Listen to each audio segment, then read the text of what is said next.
All right, y'all. We are live. We're waiting for everybody else to start jumping on. We're going to get everything going here. How's everyone doing tonight? Good to see anyone that's here. Tonight we'll be going on with Heartrock Mountain Farms, talking about all the landrace strains and yeah, Damien will be joining us possibly. Ryan is going to be a little late, and so is Eloise. So we're going to be waiting on them for just a little while. So for anybody watching, if you have any questions right now or anything like that you want to shoot out there, feel free. I'll start some comments and stuff like that for Dave when he comes on. The guy from Heartrock Mountain Farms. But yeah, how's everyone doing tonight? What's everyone choosing to partake in tonight?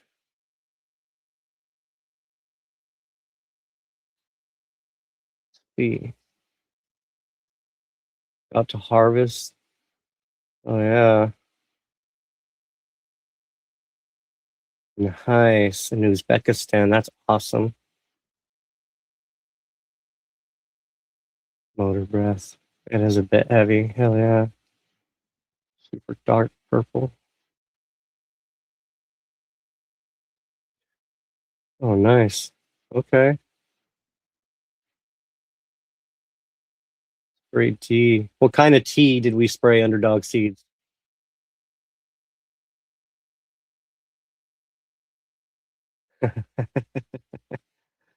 Bammer. We always love some Bammer. Oh man. I want to talk to Ryan about the heat and how it's treating his plants for sure. I know we had a couple of 100-degree temperatures here in my area. My plants, I the two of the Mama Thumb chai that I have, they worked right through it, and the Adelong Red, Panama Red that I have, that one did just fine through it. A couple of the indica versions didn't really like the heat too much. They curled up a little, but they're doing fine now. All the freak shows are freak shows, so nice. Iranian. I want to try some of that Iranian as well. That's going to be one of my next feed buys for sure.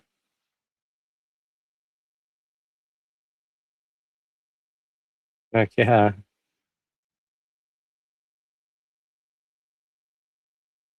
Nice. That's awesome, Ryan. Yeah, the Mama Samchai are definitely starting to stretch a lot more now that they've fully came out of flower, and they're all about veg and stretch. So I'll have to go. Actually, let's give them a minute. Let them all get ready. I can take you guys outside real quick to show you what I got left.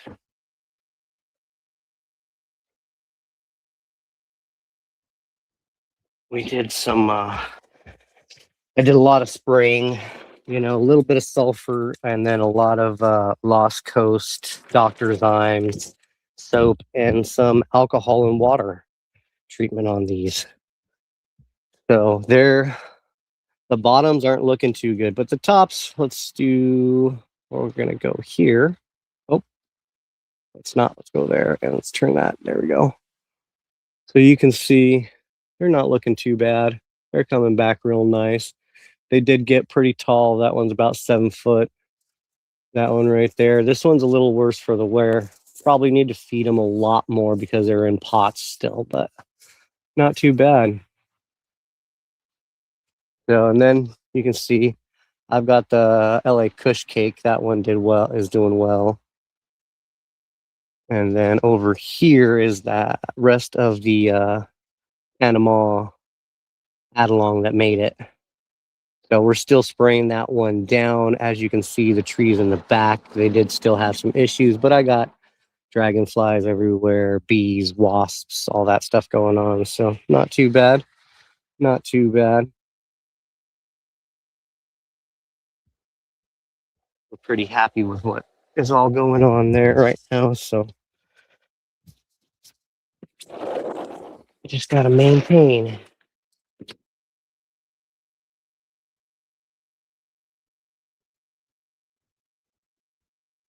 The Friends Panama Adelong that we got over there, that one is probably about 14 foot, 15 feet. It is giant.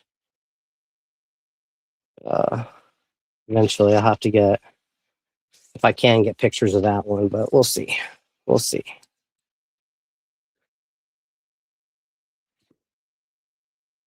Cheers.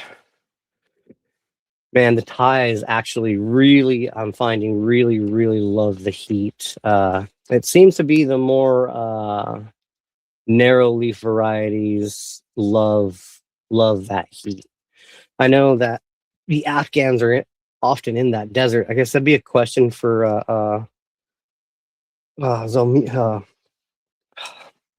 Eloise when she gets on. You know, why some of those fatter leaf varieties really don't like the heat so much, even though they're a desert, a more desert plant or desert environment plant. Let's see.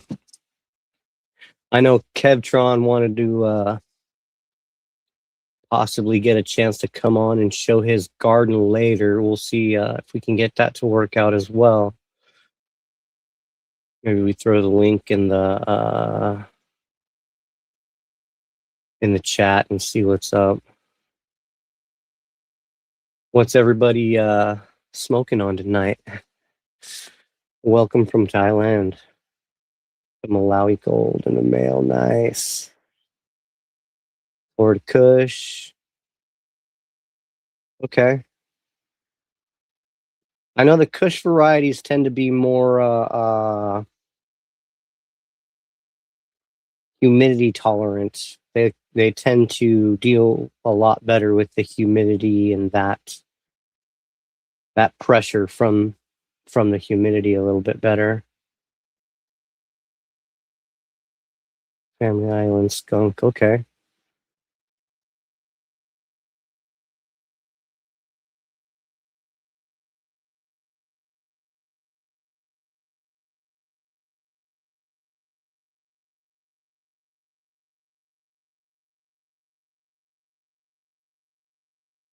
LA Kush cake. Hell yeah.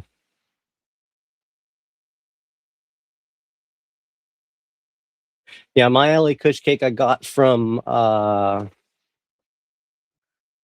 Sanctuary Farms or Cali Wolf Genetics. Oh,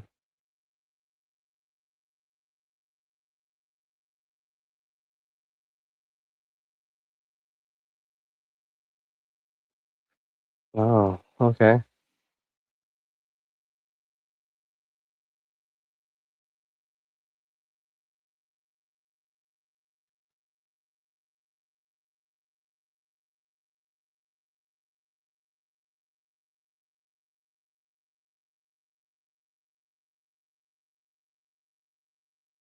Let's do that. Well, Kevtron, if you're still there and you want to show, feel free to hop in and get on if you still want.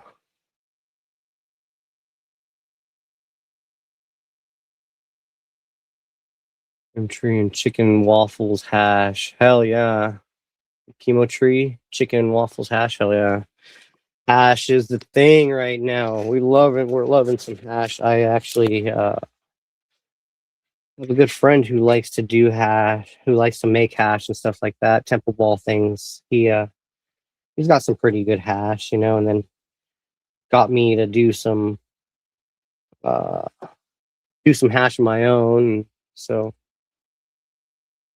went and did a wash, made some hash. Not bad. I got like 3 little balls like that. That's one of the ones I've been using to roll joints with recently. Out of my oh, there's Ryan. Let's get him in there. All right. Hey, my friend. What up, everyone? How you doing, Andy? Good, good. It's a little different, you know, being by yourself, but hey. Of course, trying to keep things moving, right? Yeah. Love that you're Did bringing you up get, the hash. That's chef's kiss. dude? That's the cherry on top growing every year is getting to make hash. Dude, I like one of the reasons why I asked homie to let me use his washer so much is because when I'm like running low on my hash, I'm like I don't want to have to buy it or look for some good hash, No. and so now I just make my own. Yep, have to. Yeah, I mean, eventually I'll get a press, you know, and I'll do it in a press. I'll press some hash out and see what that turns into. But right now, I'm good enough just adding some hash, you know. Did you get a Rosin's never chance really to? been my thing, but topping a bowl in a bong with a nice little ring of hash that you rolled out, set it on there. It's just perfect. Oh yeah. Did you get a chance to see those Mama Sunshines? No, I didn't. I didn't have my phone on when he was showing them. I was driving too, so. Oh yeah, they're not too bad. They're doing pretty decent. They are those. I think it's gonna be the squirrel tail type varieties. You know, the real real airy type. That's all right. Like I always say, I'm doing it just to test them out and see what they're like anyway. You know, Yep. I'm Some of a those, harvest and some of those airy types, they're just superior flowers to smoke, though. They yeah, just every bract is coated in resin because it's not all squished and sandwiched together up against all the other flower tissue, so it's all spread out. Yeah, is your weight in your flower yield there? Maybe not, but every bit of that flower is precious because it's just coated in resin. yeah, If you get a good one, yeah. That's for sure. We'll see how that because that's kind of the style that the Adelong Red, the Addy Red was that I put yeah, in ground. And I was glad, I was so happy I was able to save that half of that one, man. Like when I was going in, I was scoping all the branches and like it got to the point where I took my scope and I kept it, but I dipped it in, I just let it sit in a vat of alcohol. yeah. I was like, man, I'm gonna let it sit in alcohol. Now it'll be a remembrance, you know, that's what it's for. So now I got to get another one. No.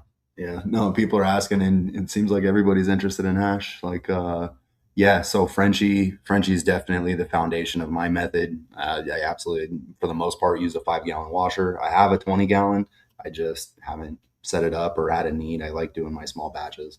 Just do a half pound at a time, do like 2 or 3 different varieties, and then that'll be my hash batch for the weekend and then let it dry and move on. But yeah, for me, I've done all the sifting and the dimensions of ripeness and all that shit, and I think it's cool. Yeah, you get your full melt, and you can separate and see some differences. But for me, it's what is it? It's a 163 down to a 45. So my work bag, my collection bag's my 45. Everything smaller than that just gets washed out, and it's everything from 160 or 173, something like that.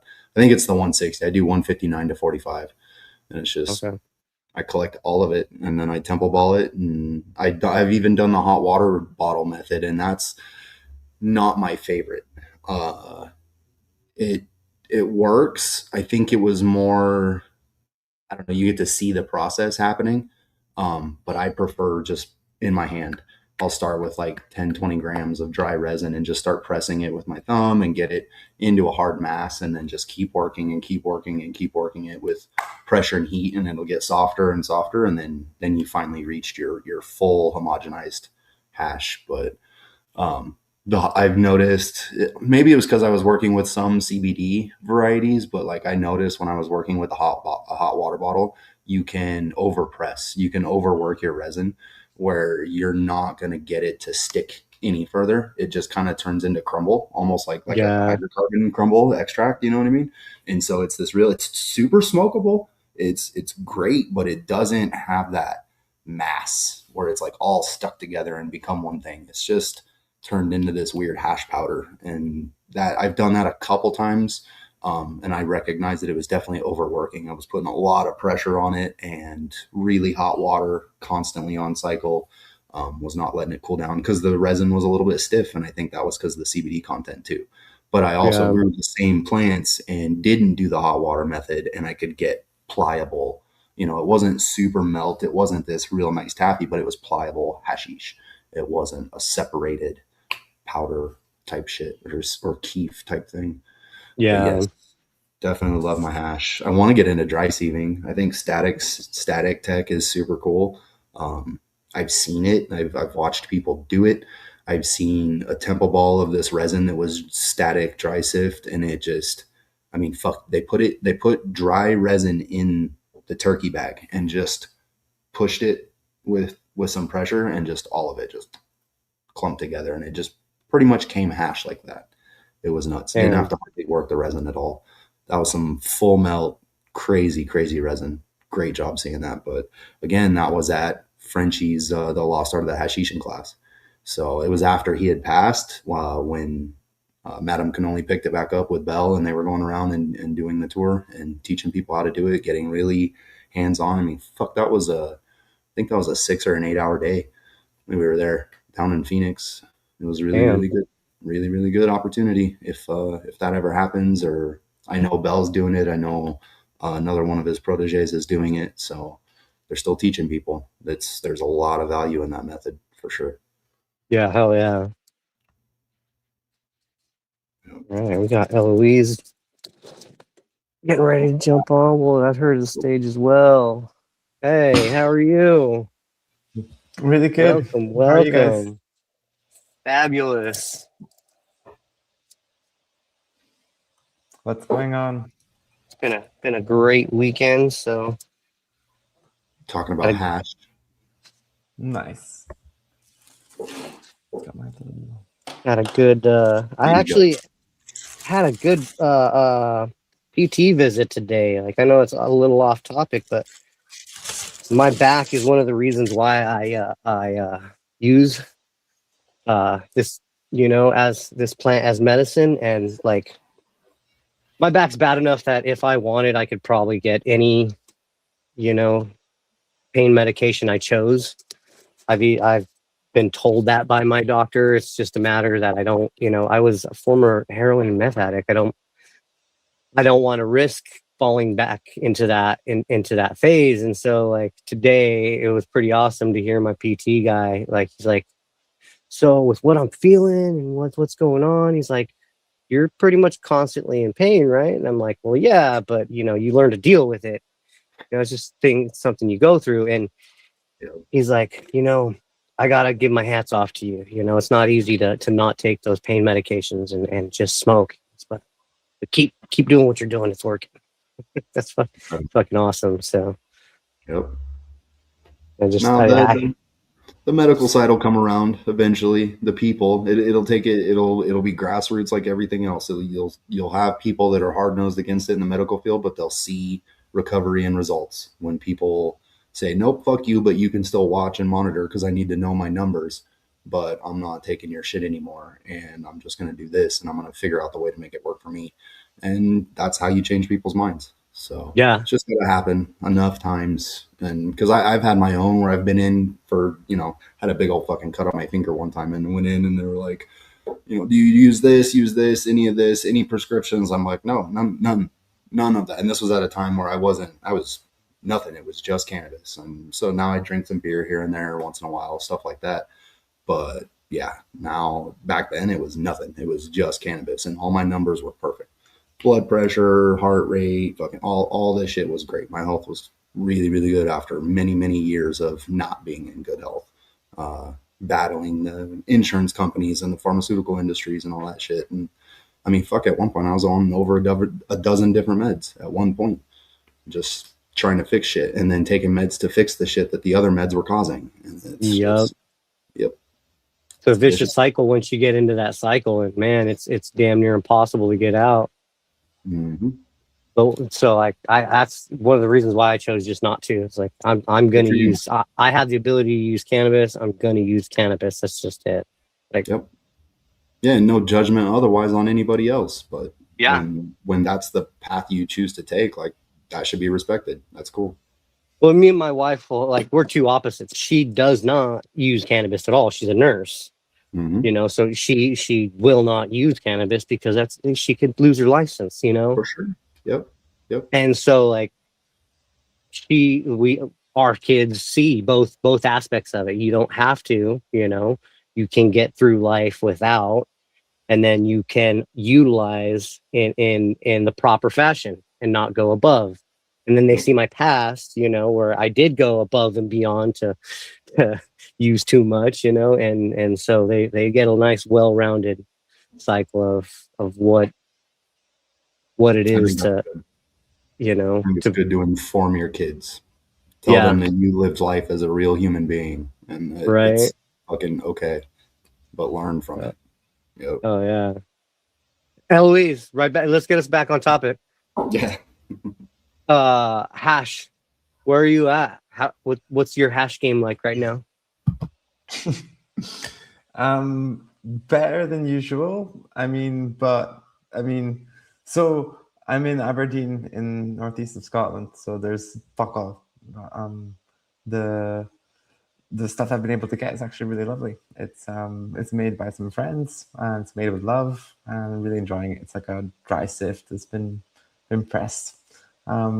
It's a bit funny up here. They're really valorizing the American cannabis, right? They're all about their Cali weed, and they'll pay like $6 to $7 more per gram, or even more than that, for what they believe to be Cali. And I had this perception when I would get back. I was like, oh, it's probably going to be like decent, you know. But honestly, kind of not as terpy as I thought, and just a little bit lackluster. But overall quality is pretty decent in the UK across the board compared to other countries. There's certainly nothing to complain about. It's also been really interesting seeing the prices. Since the last time I was here was over 10 years ago, and weed has gotten cheaper. It's one of the only inflation proof. Like, it just keeps getting yeah. But otherwise just been keeping busy. I've been working a lot on the Landrace wiki, and I've completely overhauled the main page and, you know, integrated all the news and stuff like that. So I've been keeping really busy, making sure that we're keeping our momentum as far as that project goes. Yeah. Nice. Yeah, I was checking it out. It actually looks pretty nice. Like the way you laid everything out looks pretty, you know, the format looks really good. Thanks. Links, you know, the links, once you click on everything, it goes directly to. There's really no hesitation in a lot of those links. So that was pretty awesome. That's actually been a huge challenge. Sorry? Just looking at it real quick, it looks a little more intuitive than it was before, for sure. Yeah. We've got like a search bar and stuff, like really prominent. It was always there, but it wasn't prominent enough. And we've made it more mobile friendly, but there's still some. A lot of the changes are from today and yesterday, so there's still some bugs to work out and stuff like that. But yeah, we're getting there. I'm actually just so excited to get back into the field to go collecting, so that we can use all these tools and, you know, document everything, you know, more thoroughly than we've ever done before, which is just such an exciting thought. Mm-hmm. Awesome. Oh yeah. Just wanted to let you know that the Kutbach Talo Squirrel Tail is doing fantastic in Arizona. Oh yeah, tell me more. She's almost 6 foot tall, big old fat, really long, narrow leaf. It's great. Cannot wait. Really interesting stem rub. We'll see how the buds come out. I'm excited. Cool. How would you describe the stem rub? Just really complex, perfumey, incensey, herbal. It's all over the place. There's just a big spectrum, and it's hard to narrow anything down. But it's fragrant. It's very fragrant on the stem. So I'm excited. I've got two females. Only one of them's outside. The one that was a little beefier, and she's great. Really resilient plant so far. Cool. I'm excited. Yeah, I want to see more pics. I need to take some more this weekend.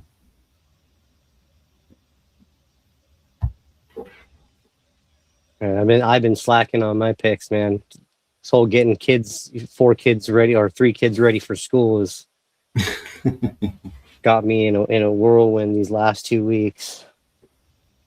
Yep.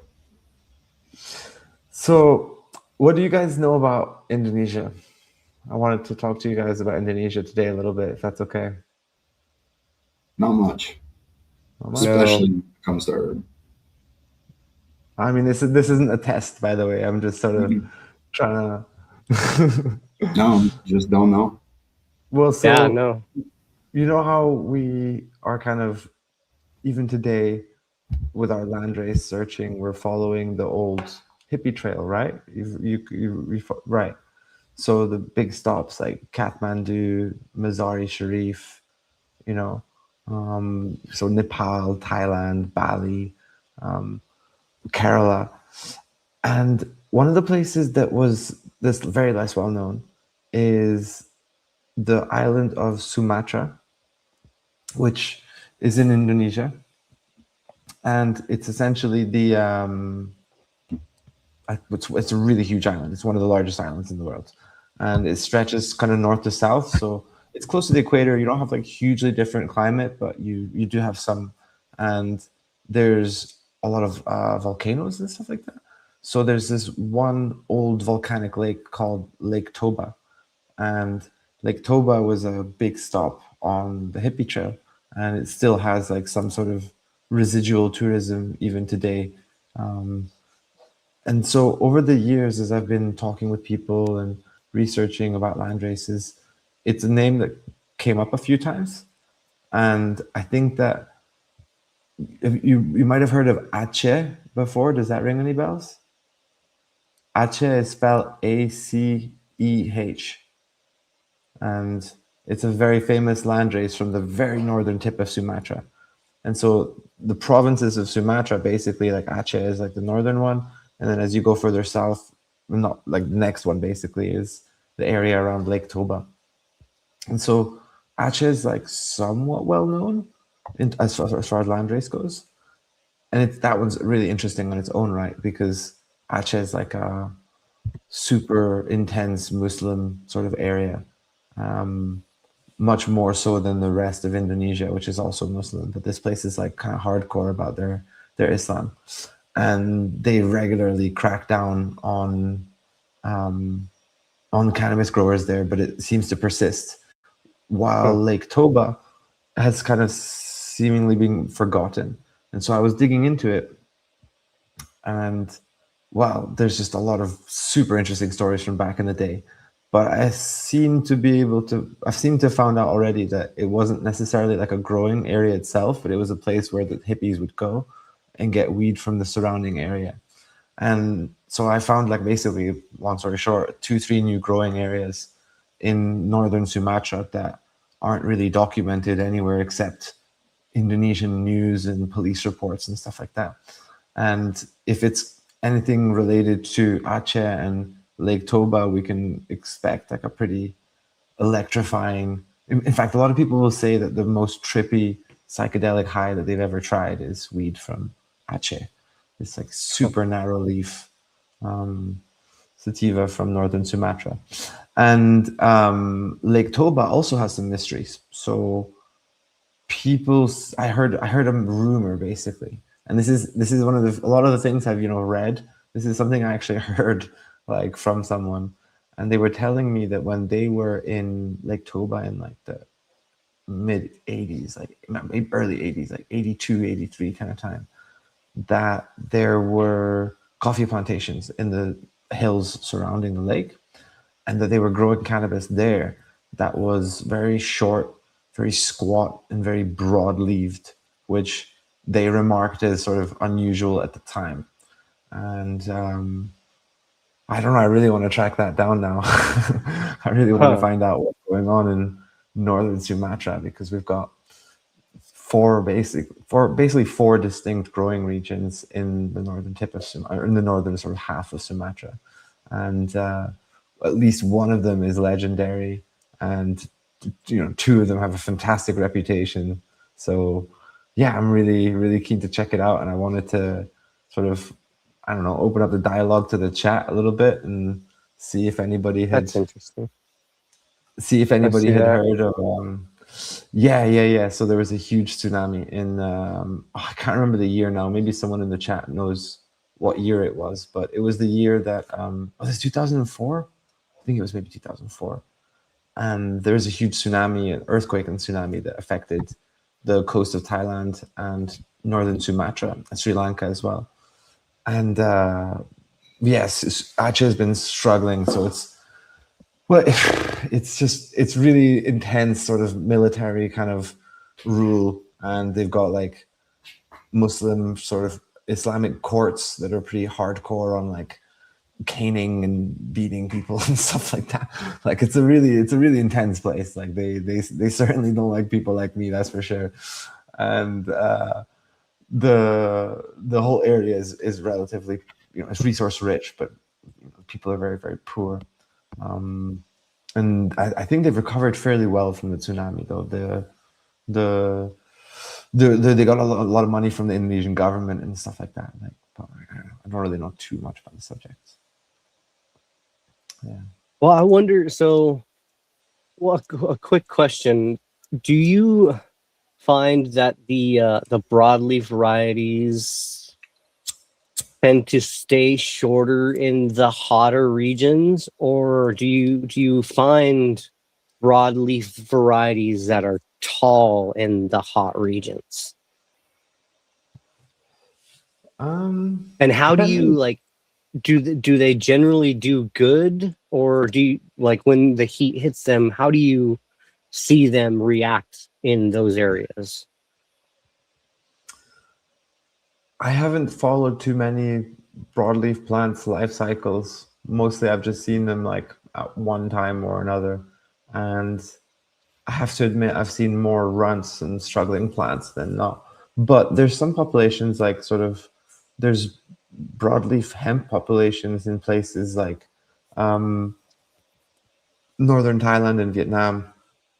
I wouldn't necessarily have considered those places like hot, but the fact of the matter is I'm in Scotland right now, and apparently 20 degrees is really hot. So technically, I suppose northern, like compared to where I live, like Vietnam is not really that hot, right? Like it's got like you have to wear a jacket in winter, it rains a lot, like that kind of thing.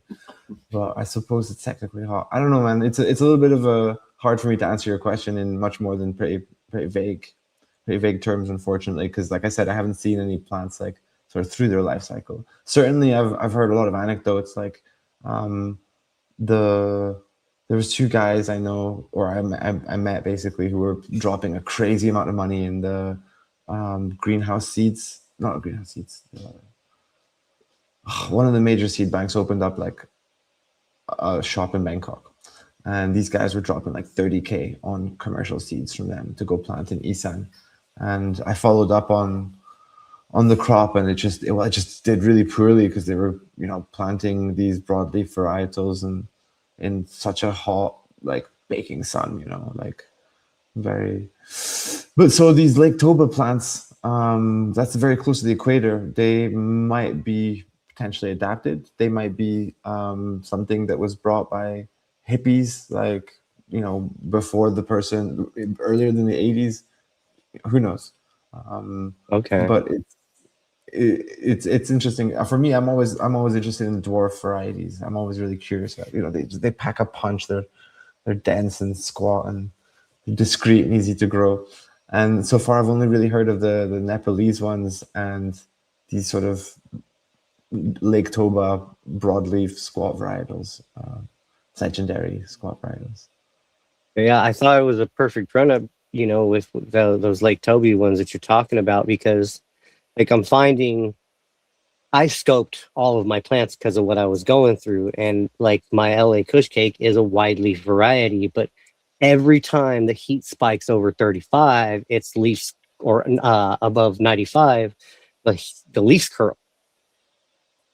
And so like I was really worried about that. That's actually one of the plants I took the most time on scoping. And like my wife was kind of worried about it.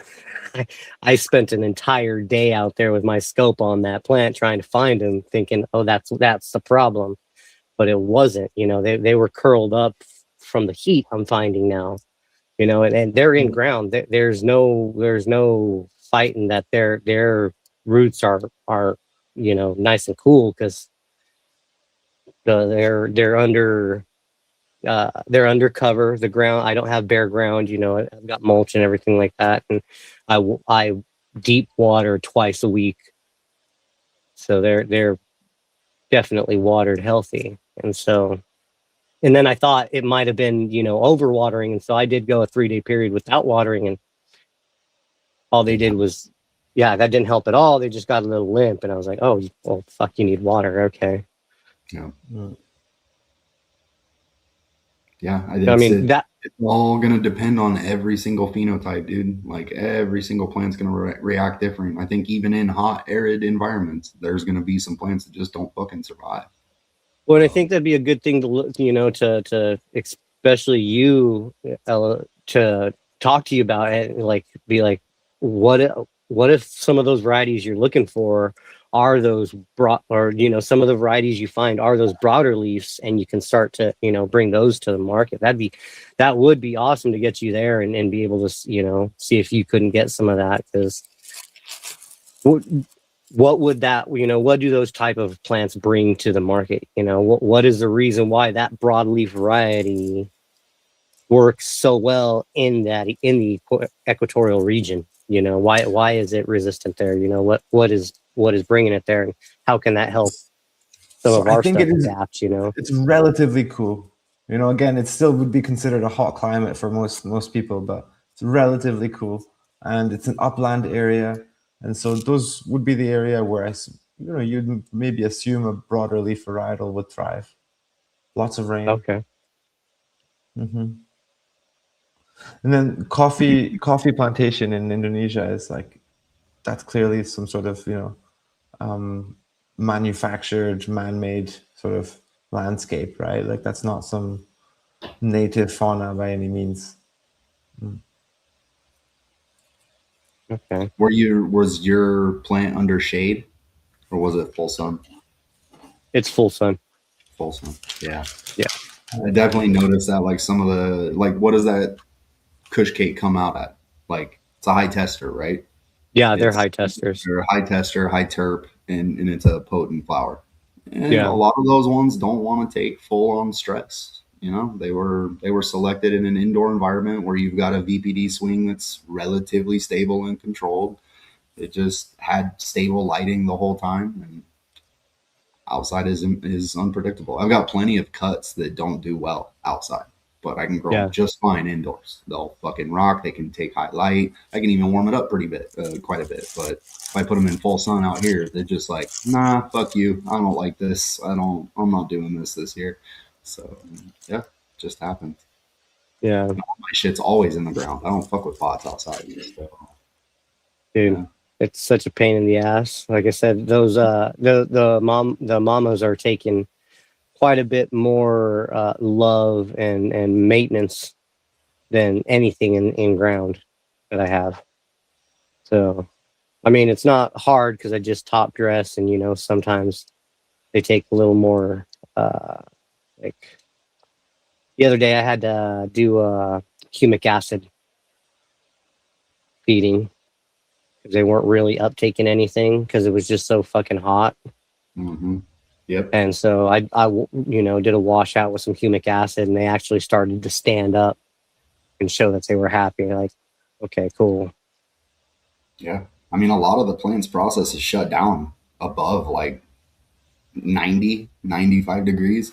A lot of the metabolism slows way the fuck down, and it's just trying to regulate its temperature and water. It's really all it's trying to do. It's not trying to eat when it's so fucking hot. So it's a weird balance. Yeah.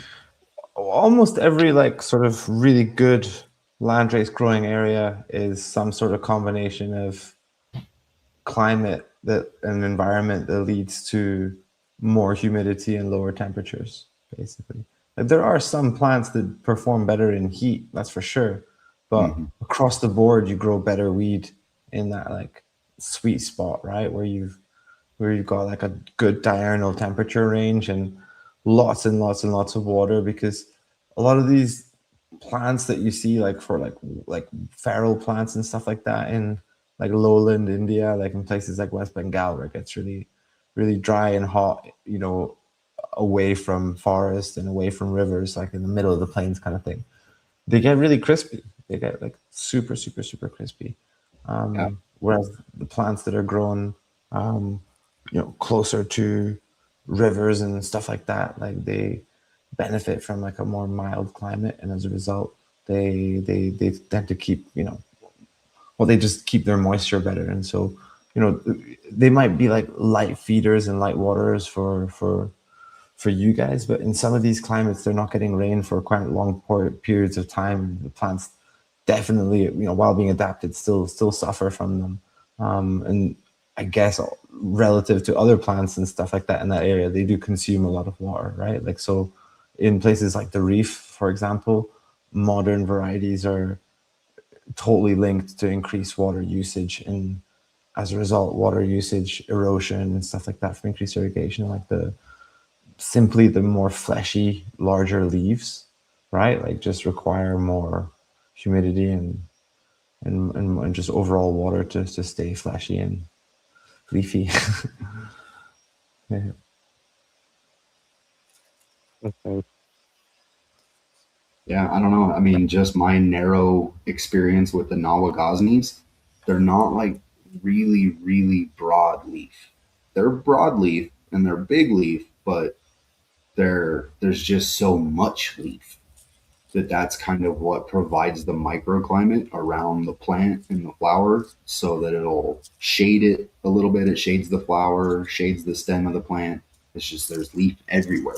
There's you can see buds, but like it takes a lot to get through it. So, and that's just I think how they've adapted. It's also human hands. Human hands are definitely in these fields, whether it's a high pressure or a low pressure. We're putting selection on a population for something that we like. And some of that's for reasonable resin production in those environments, and a lot of it's for durability. And so they're just picking plants that do really well in that environment, and they finish well. That's where they're pulling their primo product from. So that's where they replant seeds from. So it's just a cycle where there is a nudge from the human influence, no doubt about it. Yeah.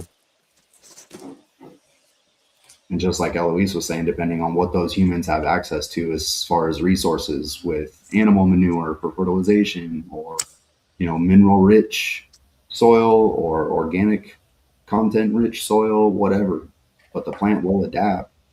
You just got to pick Well, the and ones then that fruit. and then that's the other thing, like how consistent is the nutrient or the feeding material. Like that's another thing that, I mean, if the feeding material isn't consistent either, and the plant's consistently adapting to a different feed, then that's gonna alter things too. So Yep. It's happening in the fields of Himachal Pradesh with the urea fertilization. A lot of the traditional style and shape and type of plant didn't like it. But then you could get really high production out of this totem pole style plant that was short, squat, and threw a lot of dense flower material up it. So that's perfect for a Charos rubber, right? They don't have to go chop down 15-foot plants and then clip 10 foot of stem off just to get to the flowers. So it's this weird trade-off. So the plant will always adapt until you get to a point of like toxicity. It's always going to adapt to what's there because it has to. The weather changes every year. It's an annual too. And so it's probably in the seed stock transcribing shitloads of of information for potential. It's sensing one thing that happened in the season, and that might trigger 3 or 4 or 5 genes that encode something for it. That's just a potential that is lined up with that one instance. So there's too much that we don't know. Yeah. I think the best thing you can do is plant more seed and just Right. find one to do well in your environment, and then work the selection through the smoke. Let your environment select first, and then work the selection on the influence that it gives you. But that's hard to do with clones and all that other shit too. It's all a lot of work. Oh, man. All Yeah. a lot of The dedication it takes, that's for me, like, I think one of my friends is like, man, you don't ever try to sell your stuff or worry about that? And I'm like, no, like, why? Like, this is for me. Like, the reason why I have stuff that nobody would want to smoke, like that I smoke. So simply because I need to remind myself, oh yeah, that's what that one was like, and that's what that one came from. That's why I'm not using that stock, or that's why I got rid of that, or that's why I loved that, even though it doesn't. There's one I have in here from 2 years ago. Every time I want to try it, I sealed up little bags, and I threw them all in my storage area, and was like, when I want to try it again, I'll pop it open. But the buds are so wispy and airy, like the whole bag is one joint, and so like, but Yeah. it's a really, really good flower, but it's one of those real heavy lemon dominant, it's got that real citrus, nothing gas about it. It's all pine and citrus and perfume, and nobody likes it. Yeah. But I love it. I Right. love it. And so Yeah. like, I don't worry about those things, because I'm trying to find something for me that I like. And when I do, and I find great things that actually can go together, sometimes I'll work them even if I don't like them. Yeah. Yeah.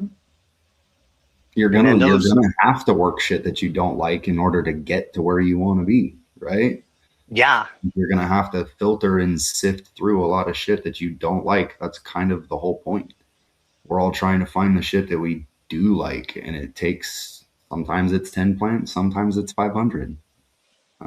Don't know yet.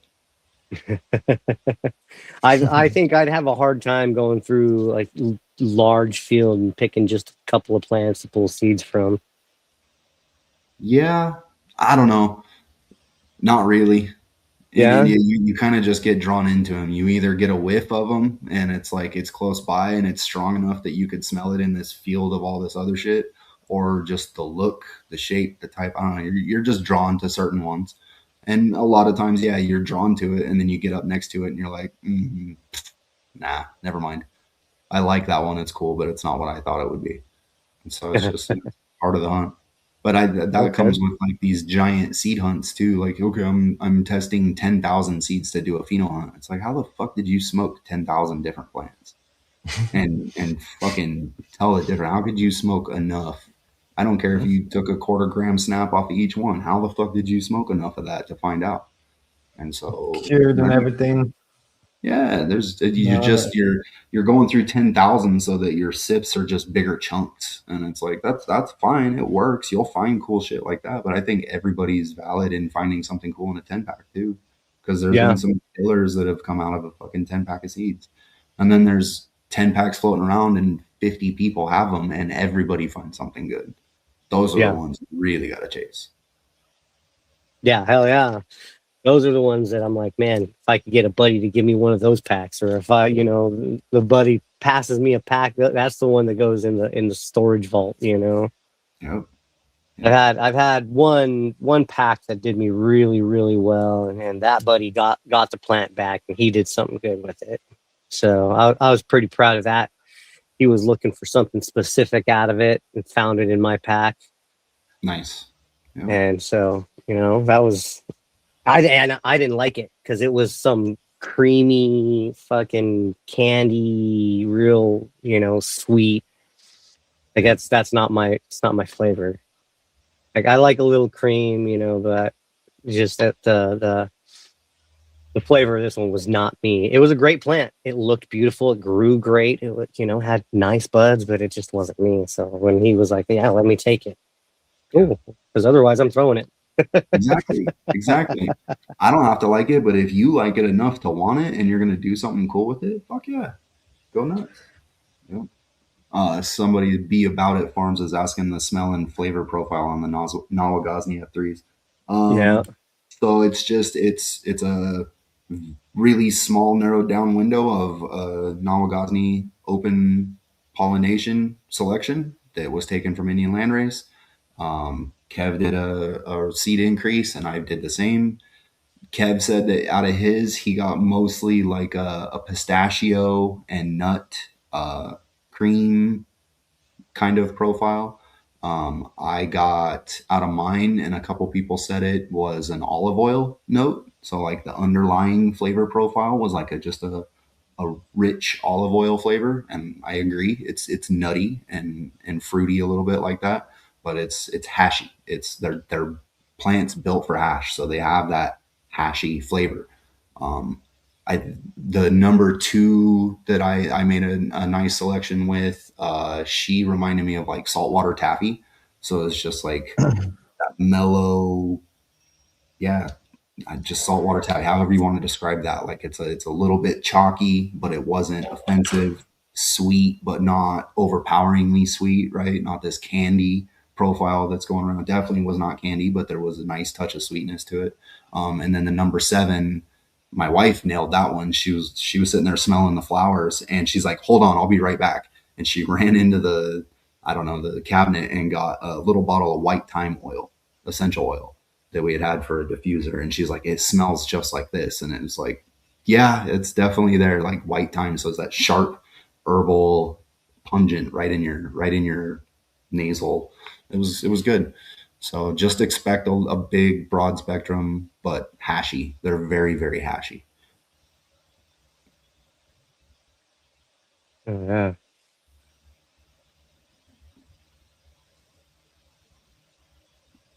It was a super cool experience. And not the Ghaznavis, the Indians, getting to collect from the source. Nothing like it. Super unique. This is very cool. Oh, yeah. One point you're gonna have guests tired of, you're gonna have to come out again, basically is what I'm gonna say. Have to. I Yep. mean, like, we talked about it Right. so much, like I'm hoping this year is where I clear a bunch of shit off my plate. Next year's the year. That's what I'm hoping for. hope the audience can get some Kofor genetics and get Hey, Ryan hell on a yeah. flight to, I need I to don't know, where send. you want to go, Pakistan? Fuck yeah! I mean, yes. I want to go back to India. I want to go to Pakistan. Um, Cambodia would be super cool. Thailand. Mm-hmm. Trying to think of where else. Mexico. I think it'd be super fucking cool to go look for Mexican herb, like way off into the mountains and shit. High altitude, that type of hunt. I think that would be fun. Um, yeah, Afghanistan Uh, too. Fucking, I'd love to. I would go anywhere. Uh, as long as if it was about cannabis, and that's what, just like, I never thought I would go out of the country. That wasn't really a desire of mine. And then that opportunity showed up, and it was like, fuck it. And Sean, the dude, and Tanner, they're brothers. I went with Sean, but I work with Sean, and we were talking about it one day, and it was just like, "You want to go to India?" And he's like, "Let's go to India, dude." And I'm like, Mm-hmm. "Fuck it, let's go. Like let's set it. Like right now, the goal is like we're gonna go to India." And he goes, "Okay." And then it was like 4 months later, we were there, and just, yeah, anybody that asked us where we were from, they were welcoming. And then we get there, and we were telling them that we were there for ganja, and that was like super cool. They were like, "Oh, you're not like a typical fucking tourist. You actually want to come like learn some stuff. Awesome. And you want to talk with people. Awesome. You don't just want to buy stupid shit and trinkets and do the tourism thing." I was like, "No, no, I want to go sit around a fire and eat good food and smoke and talk with you." That was, other than being in the fields, that was the coolest part. Just learning people's stories. I mean, Ronnie at the Mud House, he did stick and poke tattoos, like traditional style, and he had them all over his arms. It was so fucking cool, and it was like you just see that it's craftsmanship, and no matter what they do, when these people are at this level, and it's not that they're fucking professionals. They're not. That's not what they're about. What they're about is just being intimate with it and having a relationship with it and understanding it and passing that knowledge along. And that is far more valuable than any cut or little bag or anything else to me. So yeah, I'll go anywhere. If it's about herb, I'll fucking go anywhere and go meet the people. Super rewarding. Oh yeah.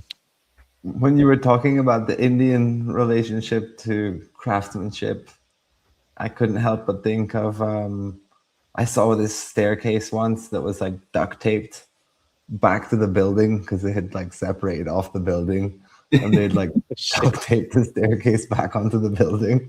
Yeah, no doubt. That's awesome. They have this word for it called jugad. Jugad is like can-do spirit, sort of can fix anything. Like Yep. Get the job done with what you have available. And at the same notion, yeah, there's duct tape holding that banister on, but there's also a 900-year-old hand-carved wooden temple up in the mountains that stood the test of time. It's just it's a bit of contrast. I wasn't talking about the banister. I was talking about the whole ass staircase. Like the actual structural, like dude, yeah, and that's kind of it too, is like the bus ride through the mountains. Like you kind of just have to put a mental blindfold on and just go, yeah, we're doing 55 miles an hour around roads that I probably wouldn't do 25 miles an hour on this bus that the brakes could go out any fucking time, and we're just jamming downhill, and it's like there's 60 fucking people right here next to me, and we're just doing it. Like we're fucking on this journey. Like, yeah, let's go. Yeah, I loved it. And, you know, I got to take videos and pictures and show my kids. I mean, that's the thing, is my son wants to go with me. My boy wants to go with me to India. So if I can make that happen next year, he'll be 16, 17, and that'll be perfect. He can come out with me and we'll see what happens. So that is the goal. First chill him. Yep. Oh, I'm going to be such a bad influence. That's, I mean, if he wants to. He hasn't even, that's what's weird, is like he's shown an interest, like he thinks the plants are cool and he likes the smells and stuff, but kid doesn't even like caffeine. He's not into energy drinks, not into nothing. He likes playing video games with his friends, and I'm all about that, because when his mom and I ask for help, he's there. So it's all good. It's all good. So, but just to take it and meet people and have that experience at 16, 17, wouldn't that be fucking nuts, right? To have that as part of your life story. Yeah. If he does take up the helm of herb and wants to do this like I do, you know, that'd be super fucking cool. Yeah, can you imagine? Kofor family. That's the hope. Right? Build a legacy. That's the hope. I was talking about roads. I couldn't. I had visions of the drive up with flat tire and the side of the highway and just all of it. Driver on some kind of unknown stimulants. Yeah, like, he dropped on the table at the restaurant, and then we brought it back to him. He was super happy about that. Good dude, he got us there safe, man. It was awesome. Yeah, that's all that matters, right? What was that without the flat tire? What was that, like an 8 or 9 hour taxi ride? Yeah, that man put in work. He is the one that jumped across 2 directions of like 4-lane Indian highway to go see if this one restaurant on the side of the road had sog. And because Eloise was talking about sog and like how it was like a seasonal dish, and like maybe they'll have it, maybe they won't. And he's like, "You guys want sog?" And we're like, "Yeah." And he's like, "Hold on." Fucking parked the car on the side of the highway, jumped across the fucking lanes of traffic, jumped over the median, went and asked the restaurant if they had sog.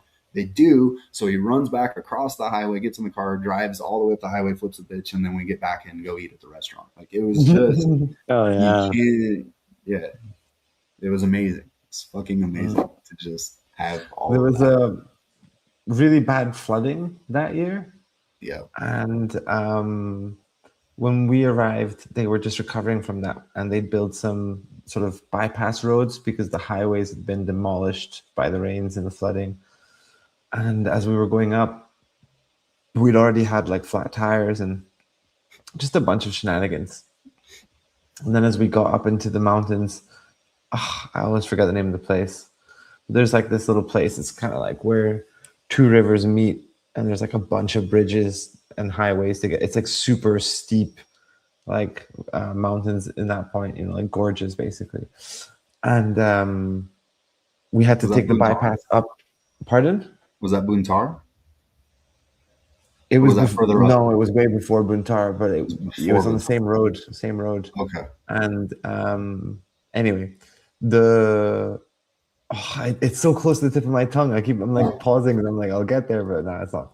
Anyway, the we had to take an access road or a bypass road like over the highway, sort of like because the mountains are so steep. You got the river, then the highway, and then you got all the shitty roads that go like higher up, and the shitty roads are like hairpin to fuck and like blown out, potholes, like dirt roads sometimes. And that's exactly what this was. And so that's where we were taking it. And one of the boys was kind of car sick and just he was sitting on the side with the drop, like right on the side. And yeah. Wait, weren't you as well? Like, you were in, no, you were. Wait, yeah. Mm-hmm. Weren't you sitting in the front right? Yeah, well, on one of the trips, and then I was in the bed of the truck, in the taxi truck. I was in the bed on the one part. I think the first leg I was in the bed, and then the second going up part, to Grahan. Yeah. Mm-hmm. Yeah. Yeah, it's kind of nuts when you're in this 4-wheel drive vehicle and all the roads are wet and slippery and like there's rocks and shit falling, and then you look over there and it's like, I don't know, 2,000 feet to the bottom of the valley plus. And it's just like, yep, today's a good day. We're going to keep on going. It's pretty rugged. Oh, hell yeah. Yeah, if you don't like heights and if you're not comfortable in suspect situations in vehicles, if you can't have confidence in your driver, it's you're going to go through hell. A little bit of anxiety inducing. But we had lots of good hash to mitigate that. So. Oh yeah.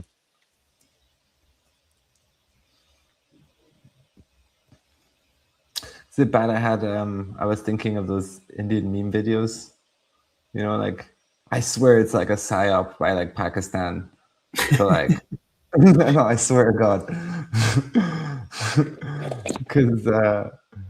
Because they're always beefing, and they're always doing fucking psyops on each other. And I swear to God, all those videos of like, they're real, right? Like Indian people do stick their hands and occasionally their feet into food and drinks.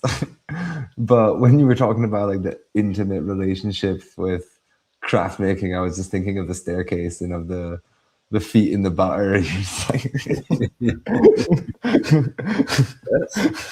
Yes. It's a full spectrum. Let's just put it that way. But there's an argument for it. Like being connected to your food, being connected to your charas, like everything with your hands. Like I think the coolest thing in that regards that I've seen is the chillums that are rolled out of the banana leaves and the palm leaves and stuff like that. Like that's like proper makeshift stoner vibes, Oh. You think you're cool with your plastic bottle bong, but have you ever made a banana leaf chillum? Yeah, I mean, that's the thing is, when I was there, everybody's like, got to be careful with the water. You don't want to get deli belly, all this other stuff. And I didn't get super, super adventurous, but I tried some shit. I had lassi, I had sugarcane juice, goat brain curry, the custard apple with the fart salt on it. That was awesome. This sulfur salt, like spiced. Yeah, that custard apple was something else. But that's just it. Yeah, I am not a personal believer in sterility. I think we can be clean and we can have hygiene, but I don't believe in things being sterile in that as like being a standard, not as a way to live life necessarily. I think it makes you weak internally. Your microbiome, you need exposure. You need to go through and suffer a few illnesses to make your core human a little bit more resilient. But I mean, you even get beneficial bacterias and stuff Yeah. from the stuff you ingest. So like Yes, especially completely if killing it's all that. living. Yeah, if Yeah, you're eating completely fruit right killing all off that the stuff off tree. is just, you know, yeah, rinse it off if you want to, but like if you're eating it right off the tree, like that's the closest it can get to purity. Mhm. Yeah, no, I firmly believe in that. I think that's why fermented foods became so popular, because it's a concentration of all that good biology that we need, and it's a way to extract nutrients out of food when we don't have heavy food stocks. But yeah, Yeah, hell, I'm gonna have to start finding well, I'll probably start freezing my tomatoes, but being as I have like 8 tomato plants right now going, I've been getting tomatoes like crazy because of the heat. So like, yeah, I'm freezing tomatoes now too. Got peppers starting to pop out too. So hell yeah. I got some peppers there, and they're flowering now. I got some fruits. I've got a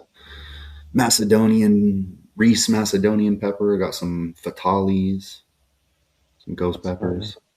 Yeah, I like the hot Do you guys chili. want to try some West Bengali chilies? Yes. hell yeah, Are they Yeah. hot? Super hot. The hell hotter the yeah. Stupid better. hot. The hotter the Stupid better. hot. Yeah. I like to suffer when I eat spicy food. If it ain't Pain, if crying. it ain't spicy, I probably ain't eating it unless it's Yeah. sweet or someone gifted it to me.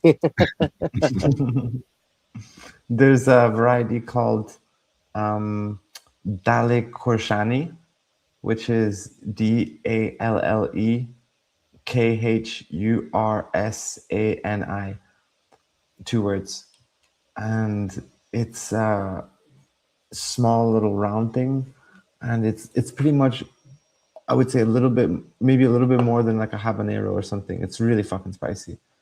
Cool. Yeah. I would love that. That would Oh be yeah. super cool. Yeah. I mean, Yeah, naga peppers are from India. they're Ghost from really peppers. close to where I got these seeds from. And I actually only just realized now, like for years I've been saying I wish people were more interested in other seeds that we could be collecting in the areas that we go, because there's all sorts of other native plants, and especially Yeah. vegetables and fruits and stuff, that herbs. But people just don't give a fuck about aubergine number 67 from Gopalpur. We're celebrating the fact that you guys care about cannabis from Gopalpur number one, like, Yeah. and so, but like that, it seems like to me like there is some interest, and so I was thinking about making some of what we collected so far available, and potentially just collecting more in the future, because there's just always so much, like West Bengal in particular. There's so many different little landrace varieties of rice and of mustard, of aubergine, loads of different gourds and stuff. And almost everywhere you go, they have like government approved seed shops selling like commercial Heirloom. varieties. Oh, commercial. No.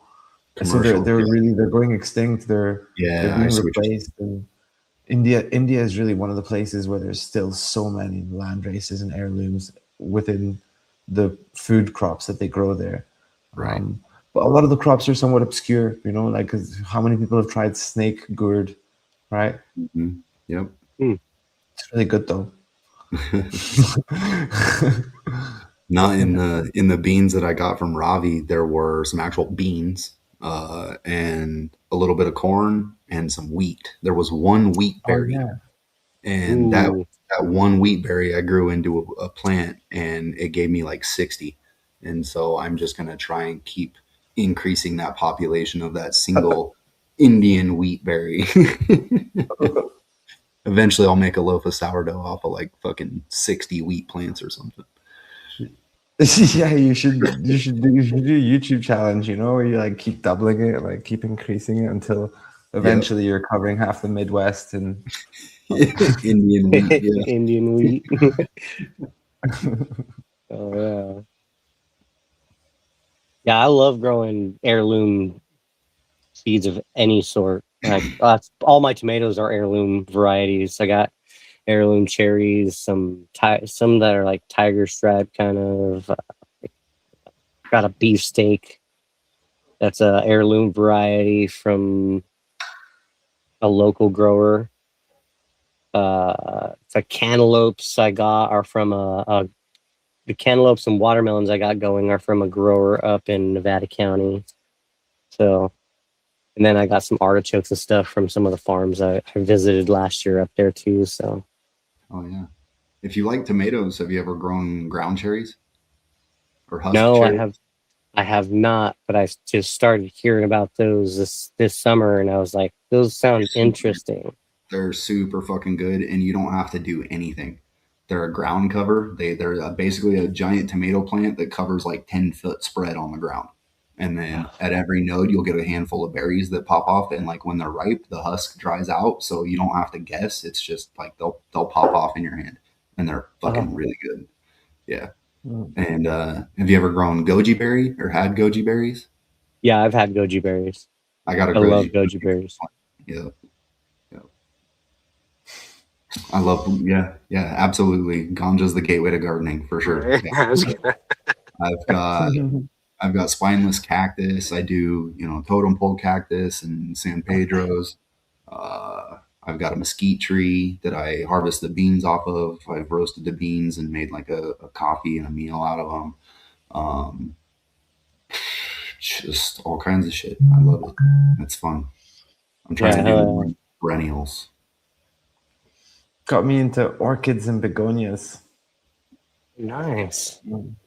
Ooh, you I like got a buddy begonias, that's huh? a world class like orchid exhibitionist. He's done like judges and all this other shit for rare orchid varieties. He grows lots of different Nice. ones in Vegas. Yeah.